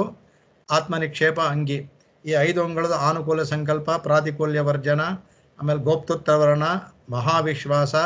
ಇದು ಎಲ್ಲವೂ ಭಗವಂತನಲ್ಲಿ ಇದ್ದು ಆತ್ಮನಿಕ್ಷೇಪವನ್ನು ಮಾಡಬೇಕು ಅಂತ ಹೇಳುತ್ತೆ. ಅದಕ್ಕೆ ಆಕಿಂಚನ್ಯ, ಅದು ಆಕಿಂಚನ ಅನಗತದಲ್ಲಿ ಅದೆಲ್ಲ ಸೇರ್ಕೊಂಡ್ಬಿಡುತ್ತೆ. ಅದಕ್ಕೆ ಅದನ್ನು ಇಲ್ಲಿ ಹೇಳ್ತಾರೆ. ಅದಕ್ಕೆ ಅಂದರೆ ಹೇಳ್ತಾರೆ ಕಲ್ಪಸ್ತೋಮ್ ಅಂತ ಹೇಳ್ತಾರೆ. ಇದರಲ್ಲಿ ಮೇಲಿನ ಶ್ಲೋಕದ ಅರ್ಥವನ್ನು ಮಾತ್ರ ಹೇಳ್ಕೊಳ್ಳೋಣ ಇವಾಗ. ಅದನ್ನು ಹೇಳ್ತಾನೆ. ಅಂದರೆ ಈ ನಮಗೆ ನಾವು ಮಾಡಿರುವಂತಹ ಪಾಪ ಕಲ್ಪಸ್ತೋಮೇಪಿ ಅಂತಾರೆ. ಕಲ್ಪಸ್ತೋಮ, ಕಲ್ಪ ಅಂತಂದರೆ ಬ್ರಹ್ಮನ ಒಂದು ಇದು ಕಲ್ಪ, ಬ್ರಹ್ಮನ ಪ್ರಳಯವೂ ಒಂದು ಕಲ್ಪ ಅಂತ ತಗೋಬೋದು. ಬ್ರಹ್ಮನಿಗೆ 100 ವರ್ಷಕ್ಕೂ ಮಹಾಕಲ್ಪ ಅಂತ ಇರೋದು. ಕಲ್ಪಸ್ತೋಮ ಅಂದರೆ ಅನೇಕ ಒಂದು ಇದು ಕಲ್ಪಗಳ ರಾಶಿ. ಆ ಕಲ್ಪಗಳ ರಾಶಿಯಲ್ಲೂ ಅಪಾಸ್ತತ್ವದಿತರ ಗತಯ, ನಮಗೆ ಬೇರೆ ಯಾವುದು ದಾರಿ, ನೀವು ಎಷ್ಟೇ ಎಷ್ಟೇ ಯುಗ ಕಳೆದ್ರೂ ಸಹ ಬೇರೆ ಯಾವ ದಾರಿಯೂ ಇಲ್ಲ. ಎರಡೇ ಭಕ್ತಿ ಪ್ರಪತ್ತಿ, ಅದು ಬಿಟ್ಟು ಬೇರೆ ಯಾವ ದಾರಿಯೂ ಇಲ್ಲ. ಅದಂದರೆ ಇಲ್ಲಿ ಮುಖ್ಯವಾಗಿ ಎರಡಕ್ಕೂ ಸಹ ಅದರಲ್ಲಿ ಉಪೇಯ ಬಂದು ಭಗವಂತನೇ. ಭಕ್ತಿ ಯೋಗದಲ್ಲಾಗಲಿ ಪ್ರಪತ್ತಿ ಯೋಗದಲ್ಲಾಗಲಿ ಉಪೇಯ ಬಂದು ಭಗವಂತನೇ. ಉಪಾಯವೂ ಭಗವಂತನ ಅವನ ಸ್ಥಾನದಲ್ಲಿ ಮಾಡ್ತೀವಿ. ಅದರಿಂದ ಆ ಥರ ಅವನು ಯಾವ ಕಾಲಕ್ಕೆ ಆಗಲಿ ಭಗವಂತನ ಬಿಟ್ಟು ಬೇರೆ ಯಾರೂ ಇಲ್ಲ. ಅಪಾಸ್ತತ್ವದಿತರ ಗತಿಯ, ಇತರ ಗತಯ ಅಪಾಸ್ತ, ಬೇರೆ ಯಾವ ಗತಿಯನ್ನು ತಳ್ಳಿ ಹಾಕಲ್ಪಟ್ಟಿದೆ ಅದು ಗತಿ ಇಲ್ಲದವರಾಗಿ. ಅಂದರೆ ಯಾವಾಗ ಎಷ್ಟೇ ನೀವು ಕಲ್ಪ ಕಳೆದ್ರು ಇವೆರಡು ನೀವು ಮೋಕ್ಷವನ್ನು ಪಡಿಬೇಕಾದ ಎರಡೇ ಮಾರ್ಗ ಇದು. ಅದರಲ್ಲಿ ಭಕ್ತವನ್ನೇ ಇದರಲ್ಲಿ ಅಶಕ್ತಿಧಿ ಭಕ್ತಿ ಭೂಮ್ನ ಅನ್ನೋದಕ್ಕೆ ತುಂಬ ಇದು ಬಹಳ ತುಂಬ ಈ ಒಂದು ಪದವನ್ನು ಹಾಕಬೇಕಾದ್ರೆ ಈ ಪದವನ್ನು ಒಂದು ಅರ್ಥ ಮಾಡ್ಕೋಬೇಕಾದ್ರೆ ಅನೇಕ ವ್ಯಾಖ್ಯಾನ. ನನಗೆ ನೇರವಾಗಿ ಈ ಅಶಕ್ತಿ ಅನ್ನೋದು ಧೀಗ, ಅಶಕ್ತಿ ಅನ್ನೋದು ಅಶಕ್ತಿ ಧೀ, ಅಶಕ್ತಿ ಭೂ ಭಕ್ತಿ, ಅಶಕ್ತಿ ಎಲ್ಲ ಮೂರಕ್ಕೂ ಸೇರುತ್ತೆ. ಅಶಕ್ತಿ ಆಮೇಲೆ ಭೂಮ್ನಾ ಅನ್ನೋದು ಸೇರುತ್ತೆ. ಭೂಮ್ನಾ ಅಶಕ್ತಿ, ಭೂಮ್ನಾ ಧೀಹಿ, ಭೂಮ್ನಾ ಭಕ್ತಿ, ಆ ಮೂರಕ್ಕೂ ಆ ಭೂಮ್ನಾನ್ ಸೇರುತ್ತೆ. ಮೇಲೆ ನೋಡೋ ಭಕ್ತಿ ಭೂಮ್ನಾಗ್ ಮಾಡ್ತಂದ್ರೆ ಭಕ್ತಿ ಹೆಚ್ಚಾಗಿರೋದು ಮಾತ್ರ ಕಾಣುತ್ತೆ. ಈ ಅಶಕ್ತಿ ಧೀ ಇರುತ್ತಲ್ಲ, 3 ಬರೋದಿಲ್ವಲ್ಲ, ಹೇಗೆ ಬರುತ್ತೆ ಅಂದ್ಬಿಟ್ಟು ಅವಾಗ ಅವ ಹೇಳ್ತಾರೆ. ಅದಕ್ಕೆ ಅಂದರೆ ಇದರಲ್ಲಿ 3 ಅಂದರೆ ಈ ಭೂಮ್ನಾ ಅನ್ನೋದು ಭೂಮ್ನಾ ಅಶಕ್ತಿ ಏನು, ಅಶಕ್ತಿಗೆ ಹೆಚ್ಚಾಗಿರೋದು ಏನಪ್ಪ ಅಂದರೆ ಹೆಚ್ಚಾಗಿ ಇರುವ ಅಶಕ್ತಿ ಅಂದರೆ ನಮಗೆ ಇತರ ಉಪಾಯವನ್ನು ಮಾಡೋ ಯಾವ ಅಶಕ್ತಿಯೂ ಇಲ್ಲ. ನಿನ್ನನ್ನು ಬಿಟ್ಟು ಬೇರೆ ಯಾವ ಉಪಕ್ತಿ ಮಾಡುವುದಿಲ್ಲ. ಆಕಿಂಚನ ಅನಗತಿತ್ವ ಅದರಲ್ಲಿ ಬರುತ್ತೆ. ಇದರಲ್ಲಿ 5 ಅಂಗಗಳನ್ನು ಹೇಳಿದರೆ ತೋರಿಸ್ಕೊಡ್ತೀನಿ ಆಮೇಲೆ ಅದನ್ನು ಈ ಇದರಲ್ಲಿ ಅಶಕ್ತಿ ಧೀಹಿ, ಈ ಬುದ್ಧಿ ಇದೆಯಲ್ಲ, ಈ ಅಶಕ್ತಿ ಎಷ್ಟೇ ಇದಾದರೂ ಸಹ ಇದಕ್ಕೆ ಅಶಕ್ತಿ ಇರೋದು. ಬೇರೆ ಅದು ಭೂಮ್ನಾ ಧೀಹಿ, ನಮ್ಮ ಧೀಗೆ ಯಾವ ಮುಂದಿನ ಎಷ್ಟೇ ಇದು ಕಲ್ಪಕಾಲ ಕಳೆದರೂ ಸಹ ಭಗವಂತನ ಬಿಟ್ಟು ಬೇರೆ ಯಾವುದೂ ಸಿಗೋದಿಲ್ಲ. ಆಮೇಲೆ ಭೂಮ್ನಾ ಭಕ್ತಿ ಅಂದರೆ ಭಗವಂತನಲ್ಲಿ ಅತ್ಯಂತ ಭಕ್ತಿ. ಭೂಮ್ನಾ ಅತ್ಯಂತರವಾದ ಭಕ್ತಿ ಅಂದರೆ ಇವುಗಳೆಲ್ಲವೂ ಕೂಡಿರುವಂಥದ್ದು. ನಮಗೆ ಇತರ ಇದರಲ್ಲಿ ಅಶಕ್ತಿ ಇರುವಂಥದ್ದು, ಅತ್ಯಂತ ಭಕ್ತಿ ಇರುವಂಥ, ನನ್ನ ಬುದ್ಧಿಯಲ್ಲಿ ನಿನ್ನನ್ನು ಬಿಟ್ಟು ಬೇರೆ ಯಾರೂ ಇಲ್ಲ ಅನ್ನುವಂಥ ಧೀ, ಭೂಮ್ನಾ ಧೀ, ಇದೆಲ್ಲ ಎಲ್ಲವೂ ಸಹ ರಂಗೇಶಲೆ ರಂಗನಾಥನಿಗೆ ಹೇಳ್ತಾರೆ, ಮಾಡ್ತಾರೆ. ಅದಕ್ಕೆ ಅದ್ರಲ್ಲಿ ಮಾಡ್ತಾ ಇರ್ತದೆ ಕತೆ ಪ್ರಾತಿಕೂಲ ಕ್ಷರಣ. ಅಂದರೆ ಪ್ರತಿಕೂಲ ಅಂದರೆ ನಿನಗೆ ಪ್ರಾತಿಕೂಲವನ್ನು ಕ್ಷರಣ ಅಂದರೆ ಬಿಡೋದು, ನಿನ್ನಲ್ಲಿ ಪ್ರಾತಿಕೂಲವನ್ನು ಬಿಡುವಿಕೆ ಅಂದರೆ ಮಾಡುವುದಕ್ಕೂ ಸಹ ನನಗೆ ಅದು ಅದು ಕ್ಷರಣ ಅಂದರೆ ನಿನ್ನಲ್ಲಿ ಈ ಥರ ಬಿಧಿ ಬಂದ್ಬಿಟ್ರೆ ನನ್ನಲ್ಲಿರುವ ಪ್ರಾತಿಕೂಲ್ಯತೆಯನ್ನು ಕ್ಷರಣ ಕತ್ತರಿಸಾಕ್ಬಿಡುತ್ತೆ ಅದು. ಅಷ್ಟೇ ಅಲ್ಲ, ಪರಿಣಾಮನ್ ನಿರ್ವಿಘಾತಾನುಕೂಲ್ಯ, ಈ ಪ್ರಾತಿಕೂಲ್ಯ ಸಂಕಲ್ಪದಿಂದ ಉಂಟಾಗುವ ಇಲ್ಲ ಪ್ರಾತಿಕೂಲ್ಯ ಎದುರನ್ನು ಕತ್ತರಿಸಾಕೋದ್ರಿಂದ ಉಂಟಾಗುವಂತಹ ಏನಾಗುತ್ತೆ, ಪರಿಣಾಮನ್ ನಿರ್ವಿಘಾತಾನುಕೂಲ್ಯ, ಆನುಕೂಲ್ಯ ಸಂಕಲ್ಪ ಹೆಚ್ಚಾಗುತ್ತೆ. ಭಗವಂತನಲ್ಲೇ ಆನುಕೂಲ್ಯ ಅನ್ನೋದೇನಾಗುತ್ತೆ, ಆ ಪರಿಣಮಿಸುವಿಕೆಯಿಂದ ಉಂಟಾಗುವ ಆನುಕೂಲ್ಯ ಸಂಕಲ್ಪ ಇರುತ್ತೆ. ಅಂದರೆ ಆನುಕೂಲ ಸಂಕಲ್ಪ ಪ್ರಾತಿಕೂಲ ವರ್ಜನ ಎರಡೂ ಬಂತು ಅದಕ್ಕೆ. ಅದರಿಂದ ಅಭೇದ್ಯಾತ್ ಅಂದರೆ ಯಾವ ಕಾಲಕ್ಕೂ ಎಷ್ಟೇ ಮೇಲೆ ಹೇಳಿದ್ರಲ್ಲ, ಕಲ್ಪಸ್ಥೋಮೇಪಿ ಅಭೇದ್ಯಾತ್ ಅಂತ, ಎಷ್ಟೇ ಕಲ್ಪ ಕಳೆದ್ರೂ ಭಗವಂತನು ನಮ್ಮನ್ನು ಭಗವಂತನಿಂದ ನಮ್ಮನ್ನು ಬೇರ್ಪಡಿಸಲು ಸಾಧ್ಯವೇ ಇಲ್ಲ. ನಾವು ಬೇರೆ ಅಂತ ತಿಳ್ಕೊಳ್ಳೋದು ನಮ್ಮ ಕೆಟ್ಟ ಬುದ್ಧಿಯಿಂದನೋ ನಮ್ಮ ಒಂದು ಬುದ್ಧಿಹೀನತೆಯಿಂದನೋ ಅಜ್ಞಾನದಿಂದ ಮಾಡ್ಕೋತವರ. ನಮಗೂ ಭಗವಂತನಿಗೆ ಅಭೇದವಾದ ಸಂಬಂಧ, ಅದೇನೇ ಬಿಡೋಕ್ಕಾಗಲ್ಲ. ಇಲ್ಲಿ ಅಭೇದ್ಯಾತ್ ಅಂದ್ರೆ ದೃಢವಾದ ಅನ್ನೋ ಒಂದು ಅರ್ಥವನ್ನು ಕೂಡ ಮಾಡಿದ್ದಾರೆ ಅದಕ್ಕೆ. ಅಭೇದ್ಯಾತ್ ಅಂದ್ರೆ ನಮ್ಮನ್ನು ಭಗವಂತನಂದು ನಮ್ಮಲ್ಲೂ ಬಿಡಲಾಗಿರುವಂಥ ಸಂಬಂಧ, ಅದನ್ನು ಶರಣವರಣತಃ ಅಂದರೆ ಇದು ಶರಣವರ್ಣ ಪ್ರಾರ್ಥನೆ ಅಂದರೆ ಗೋಪ್ತತ್ವ ವರ್ಣ, ಅದು ಶರಣವರಣತಃ ಶರಣಾಗತಿ ಅನ್ನೋ ಪ್ರಾರ್ಥನೆಯಿಂದ ಏನಾಗ್ತಾರೆ, ಆವಾಗ ತ್ರಾತಾರಂತ್ವಾಂ ನೀನೇ ರಕ್ಷಕ ಅನ್ನೋದ್ರಿಂದ ಮಹಾವಿಶ್ವಾಸ ಅದು ಬರುತ್ತೆ. ನೀನೇ ರಕ್ಷ ಅನ್ನೋದು ಏನಾಗುತ್ತೆ, ನಿರ್ವಿಘ್ನಯಂತಹ ಕಡೆಗೆ ಈ ಇದರಲ್ಲಿ ತುಂಬ ಅರ್ಥವನ್ನು ಹಾಕ್ಬಿಟ್ಟಿದ್ದಾರೆ. ಮೇಲರ್ಥ ಹೇಳ್ತೇನೆ, ಹೇಗೆ ನಿರ್ವಿಘ್ನ ಅಂತ, ಎಲ್ಲ ವಿಘ್ನವೂ ಕಳೆದವನಾಗಿ, ಶರಣಾಗತಿ ಮಾಡಿದ ಪಾಪಗಳೆಲ್ಲ ಹೋಗುತ್ತಲ್ಲ, ನಿರ್ವಿಘ್ನಯಂತಹ ಎಲ್ಲ ಅಡ್ಡಿಗಳಿಂದ ದೂರೀಕರಿಸಲ್ಪಟ್ಟವನಾಗಿ, ನನ್ನ ವಿಘ್ನಗಳೆಲ್ಲ ಕಳೆದುಕೊಂಡವನಾಗಿ ನಾನೇನು ಮಾಡ್ತೀನಿ, ತನ್ನಿಕ್ಷಿಪ್ತ ಆತ್ಮರಕ್ಷಾಂ ಪ್ರತಿ, ನಿನ್ನಲ್ಲಿ ಆತ್ಮರಕ್ಷಾಪಣೆ ಮಾಡ್ಬಿಟ್ನಲ್ಲ, ಮಾಡಿದ್ಮೇಲೆ ಅದರ ಬಗ್ಗೆ ನಿನ್ನಲ್ಲಿ ಒಪ್ಪಿಸಿದ ಆತ್ಮವಿಚಾರ ಆಯ್ತಲ್ಲ, ಒಂದ್ಸಲ ವಿಚಾರಿಸಿದ ಮೇಲೆ ರಭಸಜುಷಃ ಕಡೆಗೆ ನಾವು ರಭಸಜುಷ ಅಂದರೆ ವೇಗವಾಗಿ ಫಲವನ್ನು ಪಡೆಯ, ಅಂದರೆ ಇಲ್ಲಿ ದೇಹಾಂತರವೇ ವೇಗವಾನ್, ಯಾಕೆಂದರೆ ಅನೇಕ ಕೋಟಿ ಜನ್ಮಗಳನ್ನು ಪಡೆಯೋದು ಈ ದೇಹಾಂತರಲ್ಲೇ ಪಡೋದ್ರಿಂದ ರಭಸಜುಷಃ ಅತ್ಯಂತ ವೇಗವಾಗಿ ಫಲವನ್ನು ಪಡೆಯಲು ಆತುರರಾಗಿರೋದ್ರಿಂದ ನಾವೇನು ಮಾಡ್ತೀವಿ, ಸ್ವಪ್ರವೃತ್ತಿಂ ತ್ಯಜಂತಿ, ನಾವು ಬೇರೆ ಒಂದು ಪ್ರವೃತ್ತಿಯನ್ನು ಮಾಡೋದಿಲ್ಲ. ಈ ಸ್ವಪ್ರವೃತ್ತಿನ ತ್ಯಜಂತಿ ಅಂದಾಗ ನಾವು ಮಾಡಲೇಬಾರ್ದು ಅನ್ನೋ ಅರ್ಥದಲ್ಲಿ ಅಪಾರ್ಥ ಮಾಡಿಕೊಂಡು ಶರಣಾಗತಿ ಮಾಡಬಾರ್ದು ಅಂತ ಕೆಲವು ಬಂದ್ಬಿಟ್ಟಿದೆ. ಶರಣಾಗತಿ ಮಾಡಿದ್ಮೇಲೆ ಮತ್ತೆ ನಾವು ಭಗವಂತನಲ್ಲಿ ಇನ್ಯಾವುದೋ ಉಪಾಯಕ್ಕೋ ದೇವತಾಂತರಕ್ಕೋ ಯಾವುದೋ ಮಾಡೋದಕ್ಕೆ, ಇಲ್ಲೂ ಆಯಿತು ಇಲ್ಲೊಂದು ಸಹ ಹೋಗೋಣ, ಇನ್ಯಾರೋ ಹೇಳಿದ್ರು ಅಲ್ಲಿ ಇಲ್ಲಿ ನಮ್ಮ ದೇವಸ್ಥಾನದಲ್ಲಿ ಹೋಗ್ತಾರೆ ನಮ್ಮವರೇ, ಅಲ್ಲೇ ಯಾರೋ ಹೇಳಿದ್ರು ಅಂತ, ಯಾವುದೋ ಮೇರಿ ಸೈಂಟ್ ಇದಿರ್ತಲ್ಲ ಆ ಇನ್ಫೆಂಟ್ ಮೇರಿ, ಅಲ್ಲಿಗೆ ಹೋಗ್ತಾರೆ, ನಮ್ಮವರೇ ನೋಡಿದ್ವಿ ನಮ್ಮನೆ ಪಕ್ಕದ. ಅದು ಆವಾಗ ಬೇರೆ ಉಪಾಯ ಮಾಡೋದಾಗಾಯ್ತು. ಇಲ್ಲಿ ನಿಮ್ಮ ಭಗವಂತನಲ್ಲಿ ನೀವು ಮಾಡಿದ್ಮೇಲೆ, ಪ್ರಾರ್ಥನೆ ಮಾಡಿದ್ಮೇಲೆ ಇನ್ನೊಂದು ಕಡೆ ಹೋಗೋ ಅವಶ್ಯಕತೆ ಏನಿದೆ, ಅಂತರಾಗೆ ಹಾಗೇನ ಸ್ವಪ್ರವೃತ್ತಿಂ ತ್ಯಜಂತಿ, ಮತ್ತೆ ನಾನು ಮೋಕ್ಷಕ್ಕೋಸ್ಕರ ಬೇರೆ ಉಪಾಯವನ್ನು ತ್ಯಜಂತಿ ಬಿಡ್ತಾರೆ ಅಂತ ಅರ್ಥ. ಅಂದರೆ ಯಾವಾಗ ಸ್ವಪ್ರಯತ್ನವನ್ನು ಬಿಡ್ತಾರೆ, ಒಂದು ಸಲ ಆತ್ಮವನ್ನು ಭಗವಂತನಲ್ಲಿ ನ್ಯಾಸ ಮಾಡಿದ ಮೇಲೆ, ಆಚಾರ್ಯರ ಮೂಲಕವೋ ಇಲ್ಲ ನೇರವಾಗೋ, ಇದರಲ್ಲಿ ನೇರವಾಗಿ ಇದು ಸ್ವನಿಷ್ಠೆ ಹೇಳಿದೆ, ಮಾಡಿದ ಮೇಲೆ ಬೇರೆಯ ಉಪಾಯವನ್ನು ಮಾಡುವುದನ್ನು ಬಿಡ್ತಾರೆ ಅಂತ ಅರ್ಥನೇ ತವರ. ಸ್ವಪ್ರವೃತ್ತಿನ ತ್ಯಜಂತಿ ಅಂದರೆ ಪ್ರವೃತ್ತಿಯನ್ನೇ ಮಾಡೋದಿಲ್ಲ ಅಂದರೆ ಭಗವಂತ ಕೊಡೋದಕ್ಕೆ ಬರೋದಿಲ್ಲ, ಕೊಡೋದೇ ಇಲ್ಲ ಅದು. ಹಾಗಾಗಿ ಇದ್ರಲ್ಲಿ ಹೋಗುತ್ತೆ, ಇದು ಮೇಲಿನ ಅರ್ಥ ಆಯಿತು. ಇದರ ಅರ್ಥ ಮುಂದಿನ ಕ್ಲಾಸಲ್ಲಿ ನೋಡೋಣ. ಕವಿತಾರ್ಕಿಕ ಸಿಂಹಾಯ ಕಲ್ಯಾಣ ಗುಣಶಾಲಿನೇ ಶ್ರೀಮತೆ ವೆಂಕಟೇಶಾಯ ವೇದಾಂತ ಗುರವೇ ನಮಃ. ವಾದಿದ್ಧಿಪಶಿರೋ ಭಂಗ ಪಂಚಾನನ ಪರಾಕ್ರಮಃ ಶ್ರೀಮಾನ್ ವೆಂಕಟನಾಥಾರ್ಯಃ ಚಿರಂ ವಿಜಯತಾಂ ಭುವಿ. ಆಕಾಶಾತ್ ಪತಿತಂತೋಯಂ ಯಥಾ ಗಚ್ಚತಿ ಸಾಗರಂ ಸರ್ವದೇವ ನಮಸ್ಕಾರಃ ಕೇಶವಂ ಪ್ರತಿ ಗಚ್ಚತಿ ಕೇಶವಂ ಪ್ರತಿ ಗಚ್ಚತಿ ಕೇಶವಂ ಪ್ರತಿ ಗಚ್ಚತಿ. ಓಂ ಶಾಂತಿಃ ಶಾಂತಿಃ ಶಾಂತಿಃ. ಕಾಯೇನ ವಾಚಾ ಮನಸೇಂದ್ರಿಯೈರ್ವಾ ಬುದ್ಧ್ಯಾತ್ಮನಾ ವಾತ್ ಪ್ರಕೃತೆ ಸ್ವಭಾವಾತ್ ಕರೋಮಿ ಯದ್ಯತ್ ಸಕಲಂ ಪರಸ್ಮೈ ನಾರಾಯಣಾಯೇತಿ ಸಮರ್ಪಯಾಮಿ. ನಾರಾಯಣ ನಾರಾಯಣ. ಎಲ್ಲರಿಗೂ ನಮಸ್ಕಾರ. ಅದಕ್ಕೆ ಅದೇ